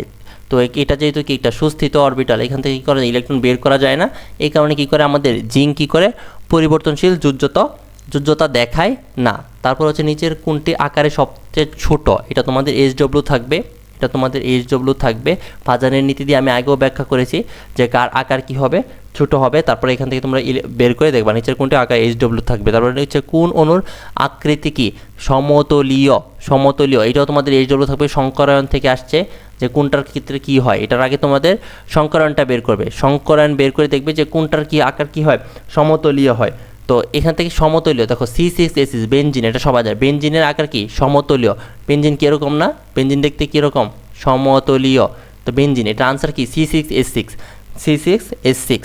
তারপরে আনসার হচ্ছে NH3 অণুতে হাইড্রোজেন নাইট্রোজেন বন্ধন কোণের মান কত? আচ্ছা, আমরা কি জানি NH3 অণু, এটা কি করো তোমরা? প্রথমে সংকরায়ন বের করবা। এটার 107 হয়। আমরা এটার দেখবো তুমি নাইট্রোজেনের যদি তুমি সংকরায়ন বের করবো তাহলে কি আসবে? sp3 আসবে। তো sp3 নাইট্রোজেনের গঠনটা ঠিক কীরকম হওয়ার কথা ছিল? নাইট্রোজেন, এখানে কি থাকবে? হাইড্রোজেন, তারপর এখানে একটা হাইড্রোজেন, আর এখানে একটা কি থাকবে? হাইড্রোজেন। আমরা কি জানি sp3 সংকরায়ন হলে বন্ধন কোণের মান হয় 109 ডিগ্রি। তো এখানে নাইট্রোজেনের কি আছে? একটা মুক্তজোড় ইলেকট্রন আছে। তো মুক্তজোড় ইলেকট্রন মানে কি? এটা হচ্ছে লন পেয়ার বন্ড পেয়ার, এটা বন্ধনজোড় ইলেকট্রন, আর এটা কি ছিল? মুক্তজোড় ইলেকট্রন। তো বন্ড পেয়ার আর লোন পেয়ার কি হয়? পরস্পর বিকর্ষণ করার পরে নাইট্রোজেনের চিত্রটা ঠিক এরকম হয়ে যায়। এদিকে একটু হাইড্রোজেন, এদিকে একটা হাইড্রোজেন, আর এদিকে একটা হাইড্রোজেন। একটু কি হয়ে যায়? এই যে বন্ধন কোণটা কি হয়ে যায়? একটু ছোট হয়ে যায়। যার কারণে এটা আনসারটা কি হবে? 160 ডিগ্রি। NH3-তে সংকরায়ন কত হয়? sp3-কে তো 109 থেকে কত হয়ে যায়? একটু কমে হয়ে যায় 107 ডিগ্রি। 1 মোল H2 গ্যাসে কয়টি ইলেকট্রন আছে? আমরা জানি একটি হাইড্রোজেনে কত ইলেকট্রন থাকে? 6.0223 × 10⁻23টি। এখানে কয়টা আছে? 2টি হাইড্রোজেন, তার মানে 2 × 6.023 × 10⁻23। এটা কি যদি তুমি করো তাহলে হবে 12.04 × 10⁻23। এটা খুবই ইজি। তারপর নেক্সটে চলে যায়, বলছে কোনটির ইলেকট্রন বিন্যাসে অ্যালুমিনিয়াম 3+ আয়নের অনুরূপ? অ্যালুমিনিয়াম 3+ মানে কি 10, মানে কি 3টি ইলেকট্রন ত্যাগ করে 13 থেকে হয়ে গেছে 10টি ইলেকট্রন আছে, অর্থাৎ অ্যালুমিনিয়াম 3+-এ 10টি ইলেকট্রন আছে। তো এখানে কোথায় 10টি ইলেকট্রন আছে? অক্সিজেনে কতগুলো? 8টি। ফ্লোরিন কি করেছে? একটি ইলেকট্রন। ফ্লোরিন মাইনাস কি করেছে? একটি ইলেকট্রন কি করছে? গ্রহণ করছে। একটি ইলেকট্রন গ্রহণ করে কি সে হয়েছে? তাহলে এখানে 9 থেকে কত হয়ে গেল? 10। ক্লোরিন তো নাই, ম্যাগনেসিয়াম মতো না, তাহলে আনসার কত? বি। তারপর যদি আমি নেক্সটে চলে যাই, বলছে ইলেকট্রন আসক্তির সঠিক ক্রম কোনটি? আচ্ছা, ইলেকট্রন আসক্তি মানে কি? ইলেকট্রন আমরা যখন একটু আগে পড়ছিলাম যে আয়োনাইজেশন এনার্জি, অর্থাৎ হচ্ছে তড়িৎ ইলেকট্রন মানে হচ্ছে আয়নীকরণ শক্তি পড়েছিলাম। আয়নীকরণ শক্তি কী ছিল? যে সর্বশেষ শক্তি স্তরে একটি ইলেকট্রন প্রবেশ করাতে যে পরিমাণ শক্তি প্রয়োজন। আর ইলেকট্রন আসক্তি হচ্ছে সর্বশেষ শক্তি স্তরে একটি ইলেকট্রন স্থাপন করতে, অর্থাৎ বাইরে থেকে সর্বশেষ শক্তি স্তরে একটা ইলেকট্রন কী করতে হবে? আমাদের ইনপুট করতে হবে। তো ইলেকট্রন আসক্তির সেম একই পর্যায় সারণীর বাম দিক থেকে ডান দিকে গেলে পারমাণবিক ব্যাসার্ধ কমে, ইলেকট্রন আসক্তি বাড়ে। উপর থেকে নিচে গেলে পারমাণবিক ব্যাসার্ধ বাড়ে, ইলেকট্রন আসক্তি কমে। তো এখানে আমরা দেখতে পাচ্ছি সবগুলোই কি আছে? আমাদের হ্যালোজেনে আছে। কি হয়তো তাহলে? ফ্লোরিন, ক্লোরিন, ব্রোমিন, আয়োডিন এরকম আছে। তো আমাদের নিয়ম অনুযায়ী কি যে উপর দিক থেকে নিচের দিকে কী হচ্ছে? পরমাণুর আকার বৃদ্ধি পাইতেছে। তার মানে কি আয়নীকরণ যে ইলেকট্রন আসক্তি যেটা আছে সেটা কি হবে, কমবে। তার মানে কি সবথেকে কম কি আয়োডিনের সব থেকে কম, তারপর হচ্ছে আচ্ছা আমি যদি লিখি তাহলে সব থেকে ফ্লোরিনের সব থেকে বেশি হওয়ার কথা, তাহলে আমাদের হচ্ছে ফ্লোরিন, ক্লোরিন, ব্রোমিন, আয়োডিন। এখানে হচ্ছে ফ্লোরিনের সব থেকে বেশি, তারপর হচ্ছে ক্লোরিনের, তারপর ব্রোমিনের, তারপর হচ্ছে আয়োডিন। এই হিসাবে আমাদের আনসার হওয়ার কথা এ। বাট তুমি যদি এখানে খেয়াল করো যে ফ্লোরিন এবং ক্লোরিনের মধ্যে একটু ব্যতিক্রম লক্ষ্য করা যায়, কারণ কি ক্লোরিনের ইলেকট্রন বিন্যাস যদি করো তুমি, যে ক্লোরিনের ইলেকট্রন বিন্যাস আর ফ্লোরিনের ইলেকট্রন বিন্যাস, এই দুইটার মধ্যে যদি তুমি একটু ইলেকট্রন বিন্যাস করে দেখো, ইলেকট্রন বিন্যাস করে যদি দেখো, ইলেকট্রন বিন্যাস করলে তুমি দেখতে পারবে যে ক্লোরিনের আর ফ্লোরিনের মধ্যে কি যে কম্প্যাক্ট বেশি, মানে ফ্লোরিনের যেই জায়গাটা ছোট, অর্থাৎ দুই শক্তিস্তর অরবিটাল বিশিষ্ট, অর্থাৎ দুটি শক্তিস্তর আছে, ফলে এখানে কি করতে হয়, ইলেকট্রন প্রবেশ করাতে কি করতে হয়, বেশি শক্তি প্রয়োজন হয়। এই জন্য কি ক্লোরিনের ইলেকট্রন আসক্তিটা একটু বেশি হয়। এটার ব্যাখ্যা তোমরা ইন্টারমিডিয়েট এসএসসি সব জায়গায় পড়ে আসছো, তো এটা নিয়ে আমি বেশি বলবো না। তো এইটার আমাদের ক্রমটা হবে হচ্ছে যে ক্লোরিন, ফ্লোরিন, ব্রোমিন, আয়োডিন, অর্থাৎ কি ক্লোরিনের সব থেকে বেশি, তারপর ফ্লোরিনের, তারপরে ব্রোমিনের, তারপর আয়োডিন। এখানে একটা ব্যতিক্রম দেখা যায় ক্লোরিন আর ফ্লোরিনের মধ্যে। এই ব্যতিক্রমটা কেন হয় এটা আমি তোমাদের এক্সপ্লেন করবো না, এটা আশা করছি সবাই জানো যে ক্লোরিন, ফ্লোরিন, ব্রোমিন, আয়োডিন। তারপরে চলে যায় কোনটিতে আয়নিক ও সমযোজী বন্ধন বিদ্যমান। আচ্ছা, আয়নিক বন্ধন কি আর সমযোজী বন্ধন কি, এই দুইটা জিনিস যদি আমি তোমাদের বলি, যে আয়নিক বন্ধন হয় হচ্ছে ধাতু এবং অধাতুর মধ্যে। আয়নিক বন্ডগুলো হয় হচ্ছে ধাতু ও অধাতুর মধ্যে, অধাতু। আর যে সমযোজী বন্ধন যেটা হয়, যেটাকে আমরা বলি হচ্ছে কোভালেন্ট বন্ড, যেটা হচ্ছে অধাতু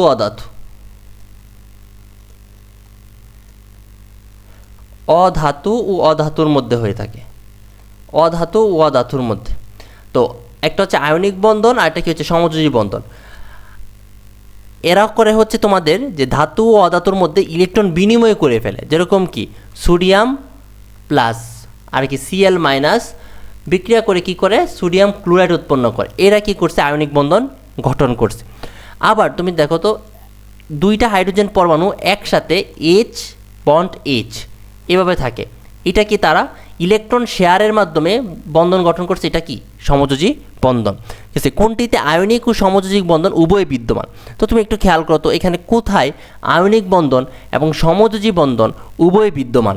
তো তুমি যদি খেয়াল করো, দেখো এটা তো আয়নিক বন্ধন, এখানে দেখো H+S2- পটাশিয়াম সায়ানাইড, এখানে কি হচ্ছে তুমি দেখো, এখানে কি হচ্ছে সায়ানাইড কি অবস্থায় আছে, সায়ানাইড কি করতেছে সমযোজী বন্ধনের মাধ্যমে, যে দেখো কার্বন এবং কি যে নাইট্রোজেন ত্রিপল বন্ধনের মাধ্যমে কি করে আছে, একের সাথে অবশ্যই সমযোজী বন্ধনে আবদ্ধ আছে।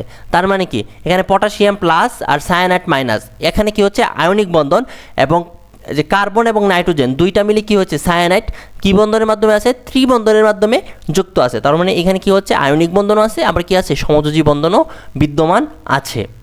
তারপর যদি আমরা নেক্সট ম্যাথে চলে যাই, কোন মৌলের প্রথম আয়নীকরণ শক্তি সর্বোচ্চ, এটা তোমাদের HW থাকবে। এবারে কিন্তু প্রথম আয়নীকরণ শক্তি বলছে, আমরা প্রথম যে MCQটা সলভ করেছিলাম সেখানে বলছিল দ্বিতীয় আয়নীকরণ শক্তি, এখানে বলতেছে প্রথম আয়নীকরণ শক্তি সর্বোচ্চ, এটা তোমাদের HW। তারপরটা কি বলছে খেয়াল করো, যে কোনো ধাতুর পরমাণুর S অরবিটালে একটি বিজোড়, কোন ধাতুর S অরবিটালে একটি বিজোড় ইলেকট্রন আছে। আচ্ছা, S অরবিটালে একটি বিজোড় ইলেকট্রন আছে, এটা তোমাদের এটাও SW, ইলেকট্রন বিন্যাস করে দেখবা যে কোনটার শেষে যে S অরবিটালে এরকম একটি ইলেকট্রন আছে, এটা SW। তোমরা এই সবগুলো ইলেকট্রন বিন্যাস করে দেখবা যে সর্বশেষ শক্তি স্তরে কি আছে, একটি করে ইলেকট্রন আছে। তারপর হচ্ছে কোন মৌলের প্রথম আয়নীকরণ শক্তি সবচেয়ে কম। দেখো কত ইম্পর্ট্যান্ট একটা এটাও তোমাদের HW থাকলো, এটা আমরা প্রথমেই করেছি যে কোন মৌলটির প্রথম আয়নীকরণ শক্তি সবচেয়ে কম। এখানে তোমাদের সবগুলো একটু ক্যালকুলেশন করে তোমরা বের করবে যে কোনটার আয়নীকরণ শক্তি কি সবচেয়ে কম। তারপরে কি বলছে, আয়নে কোন বন্ধন বিদ্যমান, একটা তোমাদের কি বলে দিচ্ছে আয়ন দিয়ে দিচ্ছে, এটা কি একটা জটিল আয়নে কোন বন্ধন বিদ্যমান। তো তোমাদের এখানে যখন তোমরা জটিল আয়ন দেখবা সবসময় সন্নিবেশ বন্ধনই বিদ্যমান থাকে ম্যাক্সিমাম ক্ষেত্রে, বাট সন্নিবেশ বন্ধনটা কি এইটা তোমাদের জানতে হবে। সন্নিবেশ বন্ধন, সন্নিবেশ সমযোজী বন্ধন, এগুলা সমযোজী, এটা তো আয়নিক বন্ধন তো কখনোই না। হাইড্রোজেন বন্ধন তো না, কারণ হাইড্রোজেন বন্ধন কী হয়, পোলার যৌগ, এটা কি পোলার যৌগ না। সমযোজী বন্ধন কী করে, ইলেকট্রন শেয়ারের মাধ্যমে। এরা কী করছে, ইলেকট্রন শেয়ারের মধ্যে না, সন্নিবেশ বন্ধনটা হচ্ছে একজন ইলেকট্রন শেয়ার করে, দুইজন সেই ইলেকট্রনটা কী করে, ভোগ করে। তো এটা হচ্ছে আমাদের সন্নিবেশ সমযোজী বন্ধন। তারপরে যদি আমি নেক্সটে চলে যাই, এক কথা হচ্ছে জটিল আয়ন যখন দেখবা তখন ডিরেক্ট সন্নিবেশ বন্ধন কী করবা, মার্ক করে দিবা। তারপর হচ্ছে কোন যৌগের গঠন কি সরলরৈখিক, তোমরা বের করবা, এটাও তোমাদের SW সংকরায়ন দিয়ে বের করে দেখবা যে কোনটা। আমরা কি জানি SP, যেটা হচ্ছে কি আমাদের SP সংকরায়নের সংকরিত, সেটা কি সরলরৈখিক। তো আমরা দেখো কার্বন ডাইঅক্সাইডের গঠনটা কি হয়, কার্বন ডাইঅক্সাইডের গঠন হচ্ছে যে এরকম। তার মানে কি এটাই সরলরৈখিক, এটা আনসার A। তারপরে তোমরা কি করো, সংকরায়ন বের করে দেখবা যে কার্বন ডাইঅক্সাইডের সংকরায়ন কি SP। তারপরে আমরা যদি নেক্সট স্লাইডে চলে যাই, এখন আমরা রাসায়নিক পরিবর্তন চ্যাপ্টারটি পড়ব। রাসায়নিক পরিবর্তন চ্যাপ্টারটির শুরু করলে রাসায়নিক পরিবর্তন চ্যাপ্টারে তোমরা দেখতে পাচ্ছ যে প্রথমে আমাদের যে বিগত বছরে যে ইম্পর্টেন্ট যে টপিকগুলো আছে, ওই ইম্পর্টেন্ট টপিকগুলো এখানে আমি আলাদা করে রেখে রাখছি, যেগুলো 3 স্টার টপিক, তারপর আছে আবার 2 স্টার টপিক আছে। তো এই টপিকগুলো ইম্পর্টেন্ট থেকে দেখো, এখান থেকে সবথেকে গুরুত্বপূর্ণ যে টপিকগুলো 3 স্টার দেওয়া আছে, এটা হচ্ছে লা শাতেলীয় নীতি, তারপর হচ্ছে ক্যাপিকেসি সম্পর্কিত, তারপর হচ্ছে পিএইচ ও বাফার সম্পর্কিত। অর্থাৎ পিএইচ ও বাফারের যে ম্যাথগুলো আছে এগুলো অনেক বেশি আছে। আমরা যদি কোশ্চেন ব্যাংক সলভিংয়ে চলে যাই তাহলে খুব ইজিলি মানে বুঝতে পারবো কোন টপিক থেকে সব থেকে বেশি কোশ্চেন আসছে। তো আমি এখানে চ্যাপ্টারের শুরু করার পূর্বে আমি অ্যানালাইসিসগুলো দিয়ে রাখার উদ্দেশ্য একটাই, যেন তোমরা খুব ইজিলি বুঝতে পারো যে কোন টপিক থেকে বেশি করে গুরুত্ব দিয়ে তোমাদের পড়তে হবে। তো আমাদের প্রথম যে MCQটা দেওয়া আছে সেটা আসছে হচ্ছে যে 2A থেকে B প্লাস 4C বিক্রিয়ার হারের সমীকরণ কোনটি। আচ্ছা, বিক্রিয়ার হারের সমীকরণটা কিভাবে লিখতে হয়। বিক্রিয়ার হারের ক্ষেত্রে যদি ফর এক্সাম্পল এখানে একটা বিক্রিয়া যদি আমি লিখি যে A প্লাস B বিক্রিয়া করে উৎপন্ন করলো C প্লাস D দুইটা, এটা হচ্ছে আমাদের এই পাশেগুলো হচ্ছে উৎপাদ, এই পাশেগুলো হচ্ছে বিক্রিয়ক, আর এই পাশেগুলো হচ্ছে উৎপাদ। তো এই ক্ষেত্রে সবসময় বিক্রিয়ার হার লেখার জন্য আমাদের যেটা খেয়াল করতে হবে যে এরকম হচ্ছে, যেরকম মাইনাসের সময়ের সাপেক্ষে বিক্রিয়ার হার dA/dt, অর্থাৎ dA ডিভাইডেড বাই হচ্ছে dt, অর্থাৎ প্লাস এখানে তারপর হচ্ছে ইকুয়ালস টু মাইনাস dB/dt সমান সমান প্লাসের হবে এগুলা dC/dt, ঠিক একটু বেশি সাইডে চলে গেছে, ইকুয়াল প্লাস dD/dt। অর্থাৎ এটা হচ্ছে আমাদের মানে হচ্ছে আমাদের যে কোনো একটা বিক্রিয়ক, অর্থাৎ যে কোনো একটা বিক্রিয়ার যে আমাদের বিক্রিয়ার হারের যে সমীকরণটা আছে এটা ঠিক এভাবে লিখতে হয়। অর্থাৎ আমাদের যেই বিক্রিয়ক আছে, বিক্রিয়কের যেই উপাদানগুলো থাকে, বিক্রিয়কের উপাদানের যে এভাবে লিখবো, বিক্রিয়কের উপাদানগুলোকে মাইনাসের dA/dt, অর্থাৎ যে বিক্রিয়কের উপাদানের গণমাত্রার অন্তরীকরণ সবগুলোর সমান হবে। অর্থাৎ উৎপাদের সাথে বিক্রিয়ক, বিক্রিয়কের সাথে উৎপাদক, প্রত্যেকটার যেই গণমাত্রার যেই সমীকরণটা আছে এগুলো কি হবে, অলওয়েজ কি হবে, সমান হবে। এক্ষেত্রে শুধু কি হবে, আমাদের যেই উৎপাদের আগে মাইনাস চিহ্ন বসবে, আর বিক্রিয়কের আগে কি বসবে, প্লাস চিহ্ন বসবে। আর যদি এখানে যদি কোনো মোল সংখ্যা থাকতো, ফর এক্সাম্পল এরকম যদি একটা বিক্রিয় থাকে 2A থেকে B হয়, তাহলে আমাদের যে আগের যে মোল সংখ্যাটা ছিল, এটা কি হবে, আমাদের ভাগ আকারে চলে আসবে। কীরকম হবে, এটার ক্ষেত্রে যদি আমি লিখি এরকম হবে যে মাইনাসের half into dA divided by dt is equal কি হবে, dB ডিভাইডেড বাই হচ্ছে dt। এটা হচ্ছে আমাদের কি মানে ফর্মুলা। অর্থাৎ যদি কোনো মোল সংখ্যা থাকে তাহলে সেটা কি হবে, আগে চলে আসবে এবং নিচে কি আসবে, নিচে চলে আসবে। তো এখন আমাদের যে এই যে একটা যেই ফর্মুলাটা, আমাদের যেই বিক্রিয়াটা এখানে দেওয়া আছে, এইটার সম্পর্কটা কি হবে, এটা যদি আমরা একটু লিখি, এখানে যদি লিখি প্রথমে যেহেতু কি আছে 2A আছে আর এটা হচ্ছে উৎপাদে আছে, তাহলে আগে একটা মাইনাসের হবে, আর মোল সংখ্যাটা 1 আকারে লিখে ফেলবো।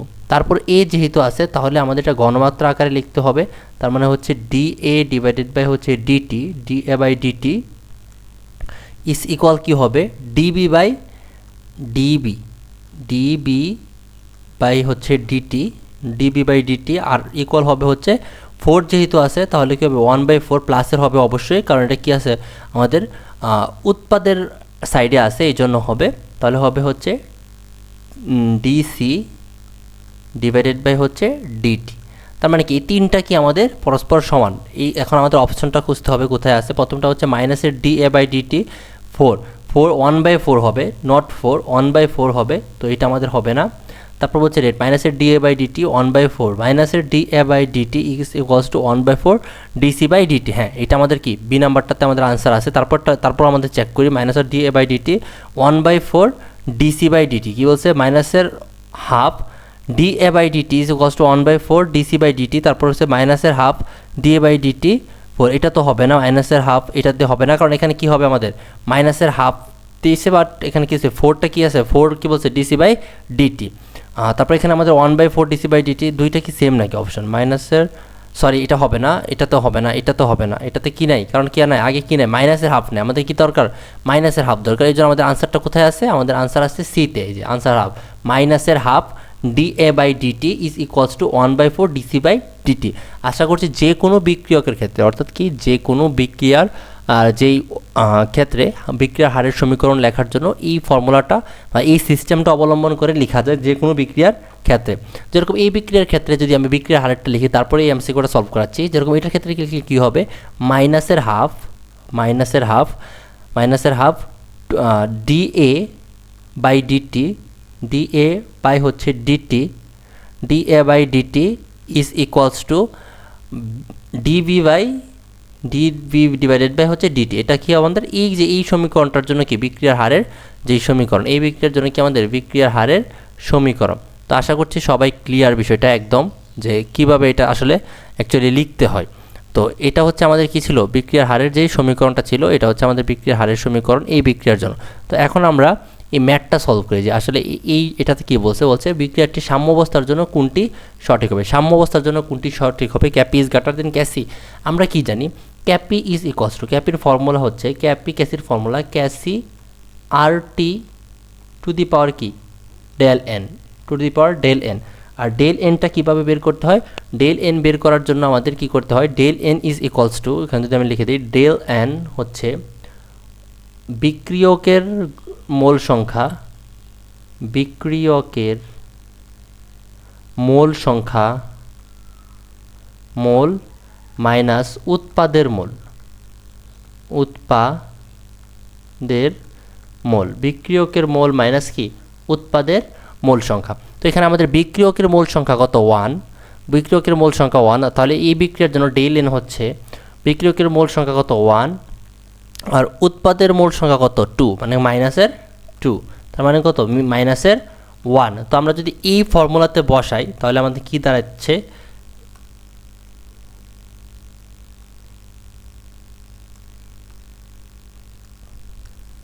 এই ফর্মুলাতে যদি বসাই তাহলে আমাদের দাঁড়াচ্ছে হচ্ছে, তারপর হচ্ছে বা K P is equals to K C R T to the power del N. তো এখানে যদি আমরা ডেলের মান এখানে ডেলের মান মাইনাস বসাই দিই, একেবারে যদি মাইনাস বসাই দিই মাইনাসের 1। তো এরপরের লাইনে আমরা কি লিখতে পারি ক্যাপি ইকুয়ালস টু ক্যাসি ভাগ আর টি, ক্যাপি ভাগ আর টি, বা K C is equals to K P into R T. তার মানে কি বোঝা যাচ্ছে যে ক্যাপির ভ্যালু ক্যাসি থেকে বড়, ক্যাপির ভ্যালু কি ক্যাসি থেকে বড়, সরি ভুল লিখে ফেলছি, হবে হচ্ছে ক্যাসির ভ্যালু, ক্যাসি কি দেখো ক্যাসি হচ্ছে ক্যাপি এর থেকে আর টি টু দি পাওয়ার গুণ, তার মানে কি ক্যাসি কি ক্যাপি থেকে বড়। তো অতএব ক্যাসি ইজ গ্রেটার দেন কি ক্যাপি, ক্যাসি ইজ গ্রেটার দেন কি ক্যাপি, আনসার হচ্ছে বি। তো এটার জন্য এত বড় ম্যাথ করার প্রয়োজন নাই, এটা শর্টকাটে মনে রাখা যায়। আমি পরের স্লাইডে এটা শর্টকাটটা, এই স্লাইডটাকে একটু কপি করে এটার থেকে আমি লিখে দিচ্ছি যে এটা আমি টোটালি একটু এদিক দিয়ে একটু রিমুভ করে দিই, এটা রিমুভ করে দিলে যদি if del n equals to 0, if del n equals to 0 তাহলে হবে ক্যাপি ইকুয়ালস টু ক্যাসি, এগুলো মনে রাখবা। তারপর হচ্ছে ডেল এন ইকুয়ালস টু যদি কি হয় পজিটিভ হয়, বা আচ্ছা ডেল এন ইকুয়ালস যদি পজিটিভ হয় তাহলে কি হবে যে ক্যাপি ইজ গ্রেটার দেন ক্যাসি, আর যদি ডেল এন ইকুয়ালস টু কী হয় নেগেটিভ হয় তাহলে কি হবে ক্যাসি ইজ গ্রেটার দেন ক্যাপি। এই যে আমি এখানে কি লিখে দিলাম 3 ধরনের ফর্মুলা লিখে দিলাম, কি লিখে দিলাম এই যে 3 ধরনের যে ফর্মুলাটা লিখে দিলাম, এটাই হচ্ছে, এটা দিয়ে যাবতীয় এমসিকিউ খুব ইজিলি দ্রুত আনসার করে ফেলতে পারবা। যেরকম এটার ক্ষেত্রে এখানে কী ছিল, ডেল এন কী ছিল, আর ডেল এনের সূত্র লিখিয়ে দিলাম যে উৎপাদের মোল সংখ্যা মাইনাস হচ্ছে বিক্রিয়কের মোল সংখ্যা। তো এখানে যদি তুমি ডেল এনের মান কত পেয়েছিলাম, আমরা ডেল এনের মান পেয়েছিলাম হচ্ছে -1। তো এটা আনসার ছিল কি আমাদের -1 আসলে কী হবে, ক্যাপি এর মান কী হবে, ক্যাসি থেকে, ডেল এর মান হবে ক্যাসি এর মান কী হবে, ক্যাপি থেকে বড় হবে। যেটা আমাদের কোথায় ছিল, যেটা ক্যাসি এর মান ক্যাপি থেকে বড়, ক্যাসি এর মান ক্যাপি থেকে বড়। তারপর যদি আমরা নেক্সট যে স্লাইডে চলে যাই, নেক্সট স্লাইডে আমাদের কি ম্যাথ বলছে, 3 নম্বর এমসিকিউ কি বললো, কোন শর্তে বাফার ক্ষমতা সর্বাধিক হবে। এটা হচ্ছে pH equals to p K a. এটা মনে রাখবা হচ্ছে পিওএইচ ইকুয়ালস টু যদি হয় পি কে বি তাহলে হচ্ছে বাফার ক্ষমতা সর্বাধিক, আবার পিওএইচ যদি হয় তাহলে হবে পি কে এ। পি কে এ এই দুইটা যদি কি হয়, সমান হয়, এই দুইটা যদি কি হয়, সমান হয়, তাহলে কি হবে, বাফার ক্ষমতা কি হবে, সর্বাধিক হবে। এটা সবসময় খেয়াল রাখবা যে এটা তোমাদের যদি বলে দেয় তাহলে এটা আনসার করে দিবা যে পিওএইচ ইকুয়ালস টু কী হবে, পি কে হবে পিওএইচ। পিওএইচ ইকুয়ালস টু যদি পি কে বি হয় এবং পিওএইচ ইকুয়ালস টু যদি পি কে হয় তাহলে কী হয়, বাফার ক্ষমতা কী হয়, সর্বাধিক হয়। তারপর কি বলছে, FeCl3 এর জলীয় দ্রবণে পিএইচ কত হবে, বলছে কি FeCl3 এর জলীয় দ্রবণে পিএইচ কত হবে। অর্থাৎ এটা যখন তোমার কি হবে, জলীয় দ্রবণ মানে কি পানির সাথে বিক্রিয়া করবে, তাহলে আমাদের যদি বলি FeCl3 এটা কি করবে, প্লাস কি হবে H2O, পানির সাথে কি করবে, বিক্রিয়া করবে। তো এটা পানির সাথে বিক্রিয়া করে কি উৎপন্ন করবে, Fe, পানির সাথে বিক্রিয়া করে উৎপন্ন করবে হচ্ছে FeOH প্লাস HCl, এটা উৎপন্ন করবে। তো তুমি এখানে দেখতে পারছো এখানে কি উৎপন্ন হচ্ছে, একটা শক্তিশালী এসিড উৎপন্ন হচ্ছে। তো শক্তিশালী এসিড তাহলে বিক্রিয়াটা কী উৎপন্ন করতেছে, যে এসিড উৎপন্ন করতেছে, জলীয় দ্রবণে কী করতেছে, শক্তিশালী এসিড উৎপন্ন করতেছে। তাহলে আমরা কি জানি এসিডের জন্য কি হয়ে থাকে, পিএইচের মান কি হয়ে থাকে, 7 থেকে কি হয়ে থাকে, কম হয়ে থাকে, 7 থেকে কম হয়ে থাকে। তো দেখো তো কোথায় 7 থেকে কম, এতে আছে, অপশন এতে কি দেখা যাচ্ছে যে পিএইচ এর মান কত থেকে কম হবে, 7 থেকে কম হবে। কারণ কি আমরা জানি যে এসিডীয় মাধ্যমে পিএইচের মান কি হয়, <7 তোমরা যদি নেক্সট ম্যাথে চলে যাই, নিচের কোনটি বাফার দ্রবণ। আমরা কি জানি বাফার দ্রবণ কখন হয়, যখন কি হয়, একটা দুর্বল অ্যাসিডের সাথে দুর্বল অ্যাসিড প্লাস ওই অ্যাসিডের কি, ওই অ্যাসিডের লবণ, ওই অ্যাসিডের কি লবণ হতে হবে, ওই অ্যাসিডের লবণ হতে হবে। ক্ষারের বেলাও সেম, দুর্বল ক্ষার এবং কি ওই ক্ষারেরই লবণ হতে হবে, অবশ্যই কি হতে হবে, দুর্বল হতে হবে। তো তুমি এখানে খেয়াল করো বাফার দ্রবণ বলছে, তাহলে দেখো এ কি, একটা কি দুর্বল ক্ষার এবং ওই বাফারে, তাহলে আনসার এত, এইটা দেখো সবল ক্ষার, এটা কি একটি সবল অ্যাসিড, বা না এটা দুর্বল অ্যাসিড হওয়ার সত্ত্বেও এখানে কি দেখো ওই অ্যাসিডেরই কি নাই, লবণ নাই। তো এইখানে আমাদের আনসারটা কি এ। নিচের কোনটি সবথেকে শক্তিশালী অ্যাসিড। আমরা কি জানি যে কেন্দ্রীয় পরমাণুর জারণ সংখ্যা যত বেশি, যে কেন্দ্রীয় পরমাণুর জারণ সংখ্যা যত বেশি তার কি হবে, সেই অ্যাসিডটি তত বেশি কি শক্তিশালী। তো আমরা এখানে দেখো তো কোনটার কেন্দ্রীয়, এটাতে হচ্ছে +7, HCl এর গুলা বের করে সবগুলো বের করে দেখবা HClO4 এটাতে +7 আসে, আর এটারই কি সবথেকে শক্তিশালী অ্যাসিড। সবসময় মনে রাখবা যে কেন্দ্রীয় পরমাণুর জারণ সংখ্যা যত বেশি ওই অ্যাসিডটি তত বেশি শক্তিশালী। তোমাকে যদি বলে যে কোনো অ্যাসিড কত বেশি শক্তিশালী, এটা কীভাবে বের করবা, কেন্দ্রীয় পরমাণুর জারণ মান বের করবা, তারপর ওই অ্যাসিডটি শক্তিশালী কিনা শক্তিশালী এটা খুব ইজিলি বলে দিতে পারবা। তারপরে যদি নেক্সট এমসিকিউতে চলে যায়, বলছে 0.001 মোলার পটাশিয়াম হাইড্রোক্সাইড দ্রবণের পিএইচ কত বের করতে বলছে। তো এই যে হ্যান্ড ক্যালকুলেশন, অর্থাৎ হ্যান্ড ক্যালকুলেশন মধ্যে পিএইচের মান কীভাবে বের করতে হয়, এগুলো তুমি ইউটিউবে যদি সার্চ করো তাহলে দেখবা অনেক শর্টকাট ভিডিও চলে আসে। তো এইগুলো করার জন্য হচ্ছে দেখো এটার একটা ট্রিক্স হচ্ছে দশমিকের পরে যতগুলো সংখ্যা থাকবে, যদি দশমিকের পরে যদি এরকম থাকে 0.000 দিয়ে শেষে যদি 1 থাকে, তাহলে দশমিকের পরে যত গড় গেছে এটাই হচ্ছে পিএইচ বা পিওএইচ এর ভ্যালু। যদি এখানে 1 থাকে, 1-এর জায়গায় যদি 2 বা আদার্স কিছু থাকে তাহলে এটা অন্য নিয়মে, বাট এটাই হচ্ছে শর্টকাট, যে দশমিকের পরে যত গড় তারপর যদি 1 আসে তাহলে আমরা সরাসরি কী করতে পারবো, যত দশমিকের পরে যত গড় আসে এটাই হচ্ছে আমাদের পিএইচ এর মান। তো এখানে আমাদের কি পটাশিয়াম হাইড্রোক্সাইড, তার মানে কি আমাদের এখানে কি বের হবে, পিওএইচটা বের হবে। পিওএইচ যদি এখানে এস প্লাস নাই, ওএইচ মাইনাসের গণমাত্রা আসবে। তো pOH is equals two -log 0.001। তো এটার আনসারটা আসবে হচ্ছে 3। আমরা কি পাইলাম, পিওএইচ, আমরা কি জানি pH plus pOH is equals two কত, 14। তো আমরা কি জানি পিএইচ এর ভ্যালু কত 3, তাহলে আমাদের আনসার কত হবে পিওএইচ হচ্ছে 3, পিওএইচ এর ভ্যালু কত 3, তো 3 এখান থেকে আমাদের কি করতে হবে পিএইচ বের করতে হবে, তাহলে 14 মাইনাসের 3 ইকুয়ালস টু কত হবে 11, আনসার কত 11। আশা করছি ম্যাথটা বুঝতে পারছো, আনসার কত 11। তারপর নেক্সটে চলে যায়, কি বলছে 90 ডিগ্রি সেলসিয়াস তাপমাত্রায় বিশুদ্ধ পানিতে, এটা হচ্ছে এটা হচ্ছে এস প্লাস আর কি, S3O+ যে কথায় এস প্লাস আয়নের ঘনমাত্রা হচ্ছে 10⁻⁻6, এ তাপমাত্রায় KW এর মান কত হবে, KW এর মান কত হবে? আমরা কি জানি যে বিশুদ্ধ পানির জন্য S প্লাসের ঘনমাত্রা ইজ ইকুয়ালস টু কি OH মাইনাসের ঘনমাত্রা, রাইট? তো আমরা কি জানি KW ইজ ইকুয়ালস টু কি, KW is equals two H প্লাসের ঘনমাত্রা ইন্টু OH মাইনাসের ঘনমাত্রা। তো আমাদের যেহেতু S প্লাসের ঘনমাত্রা দেওয়া আছে, তাহলে KW বিশুদ্ধ পানির ক্ষেত্রে S প্লাসের ঘনমাত্রা আর OH মাইনাসের ঘনমাত্রা কি সেম, তাহলে আমাদের কি হবে 10⁶ ইন্টু 10⁶ ইকুয়ালস টু কত হবে আনসারটা? আনসার হবে 10⁻⁻12। এটা কি আমাদের আনসার? কোথায় আছে? অপশন বিতে আছে। তারপর বলছে নিচের কোনটির বন্ধন শক্তির মান সবচেয়ে বেশি? কি বলছে নিচের কোনটিতে বন্ধন শক্তির মান সব থেকে বেশি? দেখো এই সবগুলো দেখো তো, এটা কার্বনের সাথে কি আছে হ্যালোজেনের বন্ধন, এটাও হ্যালোজেন, এটাও হ্যালোজেন, এটাও হ্যালোজেন, সবগুলো কি আছে সমযোজী বন্ধনে আছে। কারণ কি আমরা কি জানি সমযোজী বন্ধন কি হয় অধাতু অধাতুতে হয়, অধাতু ও অধাতু মিলে কি বন্ধন গঠন করে সমযোজী বন্ধন গঠন করে। সমযোজী বন্ধন কি করে দুইটা পরমাণু কি করে ইলেকট্রন শেয়ারের মাধ্যমে কার্বন কার্বন বন্ধন কি এটা সমযোজী বন্ধন, অধাতু অধাতু দুই ইলেকট্রন শেয়ারের মাধ্যমে কি করে বন্ধনটা গঠন করে। এখন তুমি খেয়াল করো যে আয়োডিন, ব্রোমিন, ক্লোরিন, ফ্লোরিন, দেখো ফ্লোরিনের কি তড়িৎ ঋণাত্মকতার মান সব থেকে বেশি। তো যেহেতু ফ্লোরিনের কি তড়িৎ ঋণাত্মকতার মান সব থেকে বেশি, তার মানে কি সে তার নিজের দিকে কি করতে পারবে ইলেকট্রনগুলোকে সব থেকে বেশি আকর্ষণ করতে পারবে, এই জন্য তাদের কি বন্ধনটা কি হয় বেশি হয়। তুমি সব বা অন্যভাবেও যদি তুমি চিন্তা করো এটা এইভাবে মনে রাখতে পারো যে যেহেতু ফ্লোরিনের তড়িৎ ঋণাত্মকতার মান বেশি, এই জন্য এখানে কি হবে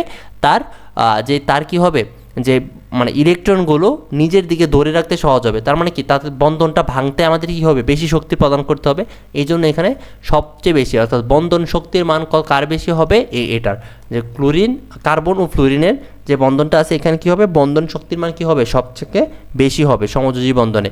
তারপর হচ্ছে রাসায়নিক বিক্রিয়া একটি প্রভাবক কিসের পরিবর্তন ঘটায়? রাসায়নিক বিক্রিয়ায় একটি প্রভাবক কিসের পরিবর্তন ঘটায়? সক্রিয়ণ শক্তি। আমরা জানি যে কি রাসায়নিক বিক্রিয়ার যে প্রভাবকগুলো থাকে এগুলো সক্রিয় পরিবর্তন ঘটায়, থিওরিটিক্যাল কোশ্চেন ছিল। আবার একে আসছে দেখো 0.01 মোলার সোডিয়াম হাইড্রোক্সাইডের পিএইচ কত? আমরা আগে বের করছি কি বলছিলাম যে দশমিকের পরে যদি 1 থাকে তাহলে যত গড় পরে থাকবে সেটাই হচ্ছে আমাদের পিএইচ। তো এখানে যেহেতু সোডিয়াম হাইড্রোক্সাইড একটা ক্ষার দেওয়া আছে তার মানে আমাদের পিওএইচ বের হবে, পিওএইচ ইকুয়ালস টু হচ্ছে 2, অতএব পিএইচ সমান হচ্ছে 12, আনসার কত সি।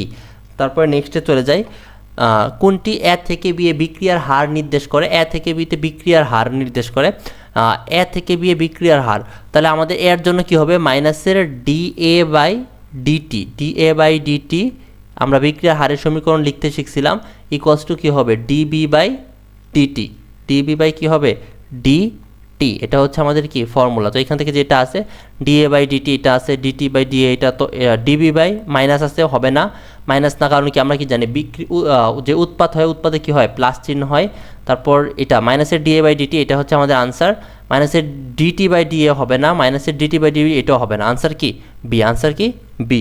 তারপর নেক্সট স্লাইডে চলে যায়, কি বলছে 2CaClO3 থেকে এত হল বিক্রিয়াটির MnO2 কোন ধরনের প্রভাবক? আচ্ছা MnO2 এই বিক্রিয়াতে MnO2 কোন ধরনের প্রভাবক? আমরা জানি যে প্রভাবকের একটা চার্ট আছে এখানে, যে ধনাত্মক প্রভাবক, ঋণাত্মক প্রভাবক, O2 প্রভাবক, আবিষ্ট প্রভাবক। তারপরে এই যে এই প্রভাবকগুলোর মধ্যে বলছে যে MnO2 এটা কোন ধরনের প্রভাবকের মধ্যে পড়ে, এটা আমাদের কি বলছে বের করতে। তো তোমাদের অনেকগুলো ধনাত্মক প্রভাবক ছিল না, যে BTO, তারপর হচ্ছে MnO2, এই যে এগুলো ছিল কি আমাদের ধনাত্মক প্রভাবক। তোমরা এখান থেকে উদাহরণগুলো দেখে নিবা কোনগুলো ধনাত্মক প্রভাবক, কোনগুলো ঋণাত্মক প্রভাবক, কোনগুলো কি অটো প্রভাবক। এই যে একটা চার্ট ছিল না, তারপর হচ্ছে স্পর্শ পদ্ধতিতে কি ব্যবহার করা হয়, এই যে শিল্প উৎপাদনে এইগুলা কি করবা একটু দেখে নিবা। এই চারটা থেকে অনেক বেশি এমসিকিউ আসে। তারপর যদি আমরা নেক্সট এমসিকিউতে চলে যাই, কি বলছে যে স্পর্শ পদ্ধতিতে, আমি বললাম এখনই যে স্পর্শ পদ্ধতিতে যেগুলো থাকে এগুলোর প্রভাবক হিসাবে কি ব্যবহৃত হয়। কি বলছে স্পর্শ পদ্ধতিতে প্রভাবক হিসাবে কি ব্যবহার করা হয়, আমরা কি জানি প্লাটিনাম ও কি ভ্যানাডিয়াম অক্সাইড, ভ্যানাডিয়াম অক্সাইড। স্পর্শ পদ্ধতিতে কী বলা হয়, vanadium penta oxide, sorry vanadium অক্সাইডটা ভ্যানাডিয়াম পেন্টা অক্সাইড হবে, যেটা কি স্পর্শ পদ্ধতিতে ব্যবহার করা হয়। প্লাটিনাম ভ্যানাডিয়াম পেন্টা অক্সাইড, এই যে এটা ব্যবহার করা হয়ে থাকে। এটা কী ক্ষেত্রে, স্পর্শ পদ্ধতিতে। তো এই যে যে চার্টগুলো আছে এগুলো একটু দেখবা, তাহলে তোমাদের ক্লিয়ার হয়ে যাবে। তারপর কী বলছে, এত জলীয় দ্রবণের পিএইচ কত, 2, দেখেই বোঝা যায় যে শেষে 2 ঘর আছে। এটা খুবই ইজি, 2 অ্যান্সার, যে পিএইচ ইকস টু কি 2, পিএইচ ইকস টু 2, কারণ কি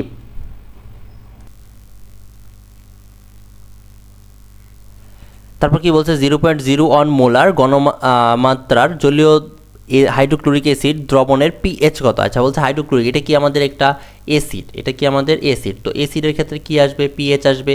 তো পিএইচ আমরা কিভাবে কি বলেছিলাম তখন শর্টকাট, যে যদি দশমিকের পরে 1 থাকে তাহলে কি হবে, যত ঘর থাকবে তত ঘরই হচ্ছে পিএইচ। তো পিএইচ ইকস টু কত 2, এটা কি খুব ইজি ছিল।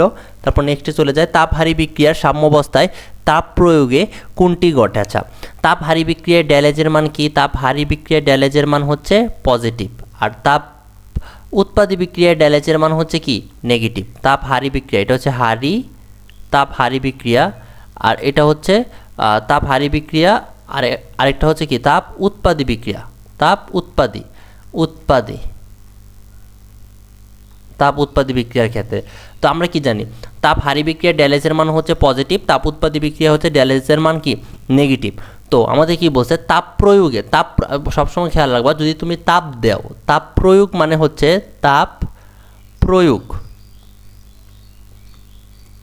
প্রয়োগ মানে হচ্ছে পজিটিভ, আর তাপ শোষণ মানে হচ্ছে নেগেটিভ। তাপ যদি শোষণ করে ফেলো বা তাপ যদি উঠায় নাও, তাপ শোষণ মানে হচ্ছে নেগেটিভ। এখন আমাদের কি বলছে যে তাপহারী বিক্রিয়ায় সাম্যাবস্থায় তাপ প্রয়োগে, তো তাপহারী বিক্রিয়া হচ্ছে পজিটিভ, আবার তুমি কি করছো তাপ প্রয়োগ করছো, মানে কি পজিটিভ প্লাসে প্লাসে কত হয়, প্লাস হয়। তার মানে কি তোমার কি বিক্রিয়াটা কি পজিটিভ মানে হচ্ছে বিক্রিয়া সামনের দিকে যাবে, তাহলে কি সামনের দিকে অগ্রসর হবে। যেরকম আমাদের অনেক সময় বলে তাপ উৎপাদী বিক্রিয়ায় তাপ প্রয়োগে কি হবে, তো তাপ উৎপাদী বিক্রিয়ার ক্ষেত্রে কি ড্যালেজের মান পজিটিভ, তুমি কি করছো তাপ প্রয়োগ করছো, তার মানে কি পজিটিভ, প্লাসে মাইনাসে মাইনাস, তার মানে কি বিক্রিয়া কি হবে, পিছনের দিকে অগ্রসর হবে। তো এই টেকনিক দিয়ে খুব সহজেই বের করা যায়, মুখস্থ করতে হয় না। তারপর যদি আবার বলি যে তাপহারী বিক্রিয়া যদি তাপ শোষণ করা হতো, তাহলে তাপহারী বিক্রিয়া ড্যালেজের মান পজিটিভ, শোষণ মানে নেগেটিভ, প্লাসে মাইনাসে মাইনাস, তার মানে কি বিক্রিয়া কি হবে, পিছনের দিকে অগ্রসর হবে। যেরকম কি এখানে ছিল যে তাপহারী বিক্রিয়ায় তাপ দেওয়ার কারণে কি হচ্ছে, সামনের দিকে অগ্রসর হচ্ছে, তাপ নেওয়ার কারণে কি হবে, পিছনের দিকে অগ্রসর হবে। তাহলে এই প্লাস মাইনাস দিয়ে খুব ইজিলি তুমি কি করতে পারবা, এই এমসিকিউটা দ্রুত সলভ করতে পারবা। তারপরে কি বলছে, CH3COOH ও CH3COO এর মিশ্রণে অ্যাসিড যোগ করলে কোনটি হবে। এটা কি একটা বাফার ক্রিয়া না, এই যে এটা একটা বাফার ক্রিয়া না, তো বাফার ক্রিয়ায় কি হবে না, পিএইচ অপরিবর্তিত থাকবে, কারণ কি বাফার দ্রবণে কি হয় না, পিএইচ পরিবর্তিত হয় না। তারপর কি বলছে, কোনো বিক্রিয়ায় সাম্যদ্রব্য ক্যাসি এর ঘনমাত্রা কত। আচ্ছা কি বলছে, কোন বিক্রিয়ায় সাম্যদ্রব্য ক্যাসিয়ের ঘনমাত্রা ইনভার্স 1, ক্যাসিয়ের একক বলছে ঘনমাত্রা ইনভার্স 1, অর্থাৎ কি ডেল এন এর মান কোথায় নেগেটিভ, ডেল এর মান কত -1, এখানে ডেল এন এর মান হচ্ছে 0, ডেল এন ইকুয়ালস টু 0, এখানে ডেল এন এর মান হচ্ছে 2 মাইনাসের হচ্ছে 4 ইকুয়ালস কত -2, এখানে কত হচ্ছে 1 -2 মানে কত -1, এখানে কত হচ্ছে 4 -2 ইকুয়ালস টু কত 2, তার মানে আমাদের আনসার কোনটা, আনসার হচ্ছে সি, যেখানে কি ডেল এর মান নেগেটিভ মানে কি ঘনমাত্রা ইনভার্স 1। তারপর চলে যাই, 1 মোল অক্টেন বাতাসে সম্পূর্ণ দহন করলে কত মোল পানি উৎপন্ন হয়। বলছে 1 মোল অক্টেন বাতাসে সম্পূর্ণ দহন করলে কত মোল পানি উৎপন্ন হয়। তো অক্টেন বে লিখতে হবে। আমরা কি জানি যে অ্যালকেনের দহন বিক্রিয়া বা মিথেনের দহন বিক্রিয়ার মতোই তো এটা, তাহলে কি হবে C8, অক্টেনের ফর্মুলা কি C8H18। অ্যালকেন থেকে আমরা জানি কি করব, অক্সিজেনের উপস্থিতিতে দিব, বিক্রিয়া করলে উৎপন্ন হবে কার্বন ডাই অক্সাইড প্লাস পানি। এখন জাস্ট বিক্রিয়াটা সমতা করতে হবে, তো আমাদের এখানে ছিল কার্বন 8টা, এই পাশে কার্বন কয়টা আছে? একটা। আমরা এখানে যদি 8 দিয়ে গুণ করে দিই তাহলে কি হয়ে গেল? 8টা কার্বন মিলে গেল। এখন আমাদের অক্সিজেন হয়ে গেছে। আচ্ছা, আমাদের হাইড্রোজেন এই পাশে আছে 18টা, এই পাশে আছে কয়টা? 2টা। এখানে আমরা যদি 9 দিয়ে গুণ করে দিই তাহলে কত হচ্ছে? 18টা হয়ে গেল। তো এই পাশে অক্সিজেন আছে 9টা, আর এখানে হচ্ছে 16টা। অক্সিজেন হচ্ছে 16টা, তো 9টা আর 16 টোটাল অক্সিজেন হলো কত? 25টা। এখানে অক্সিজেন আছে একটা, তাহলে আমরা এটা 25/2 দিয়ে দিই, তাহলে এই 2 2 ক্যান্সেল হয়ে যাবে, 25টা অক্সিজেন। তাহলে আমাদের সমতা হয়ে গেল। এখন আমাদের দেখতে হবে কত মোল। এই যে 1 মোল অক্টেন, 1 মোল অক্টেন থেকে অক্টেন বাতাস সম্পন্ন দহন করলে কত মোল পানি? কত মোল পানি উৎপন্ন হলো? 9 মোল। অর্থাৎ 1 মোল থেকে 9 মোল, 1 মোল থেকে কত মোল? 9 মোল পানি কি হলো? উৎপন্ন হলো। এখন নেক্সট এমসিকিউ চলে যাই। আচ্ছা, আমাদের কি বলছে? 0.005 মোলার H2SO4 দ্রবণের পিএইচ কত? তো পিএইচ নির্ণয়ের ফর্মুলা কি? PH is equals two minus log H প্লাসের কত? ঘনমাত্রা। তো H2-র ক্ষেত্রে কি হয়? এটাকে যদি তুমি লেখো, H2-র ক্ষেত্রে কি হবে? Minus log 2 into H plus. কারণ কি? 2 ইন্টু H প্লাসের ঘনমাত্রা। কারণ কি? এখানে H2SO4 এর তুল্য সংখ্যা কত? E ইকুয়ালস টু 2, এই জন্য তুল্য সংখ্যা দিয়ে গুণ করতে হবে। Minus log 2 into 0.005, 0.005। তাহলে আমাদের আনসারটা করতে হচ্ছে মাইনাস লগ, মাইনাসের লগ 0.01, তার মানে আমাদের আনসার কত? 2। দশমিকের পরে 2 ঘর, আনসার মানে হচ্ছে আমাদের আনসার কত? 2। তাহলে আমরা নেক্সট ম্যাথে চলে যাই। হাইড্রো অক্সাইড আয়নের ঘনমাত্রা দিয়ে দিছে, বলছে পিএইচ কত? তাহলে OH মাইনাস। তো এখানে দেখো, এইটার লিখলে আমাদের কি হতো? 0.0004। এটাকে আমাদের কি লিখছে? এভাবে লিখছে 1 × 10⁻⁻⁴। তার মানে কি দশমিকের পরে কত ঘর আছে? 4 ঘর। তাহলে হাইড্রোক্সিল আয়নের পিএইচ কত হবে? POH ইকুয়ালস টু কত? 4। অতএব পিএইচ সমান কত? 10। এগুলো একদম দেখে আনসার করা যায়, একদম বাচ্চা বাচ্চা ম্যাথ। তারপর হচ্ছে N2 + 3H2 2NH3 বিক্রিয়াতে ক্যাপিয়ার একক কত? আমরা কি জানি? ক্যাপিয়ার একক হচ্ছে অ্যাটমসফিয়ার, আর তার উপর কি হবে? ডেল এন বসাবো। তো এই বিক্রিয়ার ডেল এন কত? এই বিক্রিয়ার ডেল এন হচ্ছে 2 - 4 ইকুয়ালস টু কত? -2। তার মানে ATM ইনভার্স 2, আনসার ডি। তারপর হচ্ছে শেষ এই অধ্যায়ের যেই এমসিকিউগুলো ছিল, এই এমসিকিউগুলো টোটালি সলভড আমাদের, অর্থাৎ আমাদের প্রথম পত্রের সম্পূর্ণ ক্লাস ডান। তারপর আমরা দ্বিতীয় পত্র শুরু করব। দ্বিতীয় পত্রের অ্যানালাইসিস দেখব, তারপর পরিবেশ রসায়ন দেখব। তো এখন আমাদের যে প্রথম পত্র আমি যেই ক্লাসটুকু শেষ করলাম, এতটুকু করার পর তোমরা চাইলে একটু রেস্ট নিতে পারো, রেস্ট দিয়ে তারপর ক্লাসটা কন্টিনিউ করবা আবার দ্বিতীয় পত্রের। এখন এইটার প্রথম পত্রে যতগুলো এমসিকিউ সলভ করলাম তোমরা স্লাইডটা দেখবা, এই ভিডিওর ডিসক্রিপশন বক্সে স্লাইড দেওয়া থাকবে, ওই স্লাইড পিডিএফ দেখে সম্পূর্ণ ক্লাসটা আবার রিভিউ করবা। রিভিউ করে নিজে নিজে কোশ্চেন ব্যাংক খুলে নিজে নিজে আবার কোশ্চেনগুলো সলভ করলে সম্পূর্ণ কী হয়ে যাবে? রিভিশন হয়ে যাবে। আর আমি যে বিষয়গুলো ইম্পর্টেন্ট বলেছি, এই ইম্পর্টেন্টগুলো তুমি কী করবা?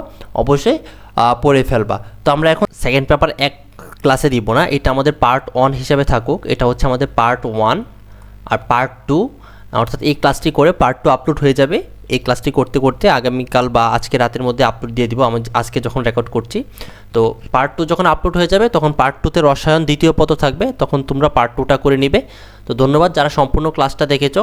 তো পার্ট 2 এবং হায়ার ম্যাথের ক্লাসগুলো একদিনের মধ্যে আপলোড করে দিব। তো সবাই চ্যানেলটিকে সাবস্ক্রাইব করে রাখো, দ্রুত কী করে যাবে ক্লাসগুলো আপলোড হয়ে যাবে। ধন্যবাদ সবাইকে সম্পূর্ণ ক্লাস করার জন্য। তো অপেক্ষা করো, যত দ্রুত সম্ভব আমি চেষ্টা করবো রসায়ন দ্বিতীয় পত্রের ক্লাসটি দেওয়ার জন্য। অনেকের মনে আবার কোশ্চেন থাকতে পারে যে কর্মমুখী রসায়ন কেন দিই নেই।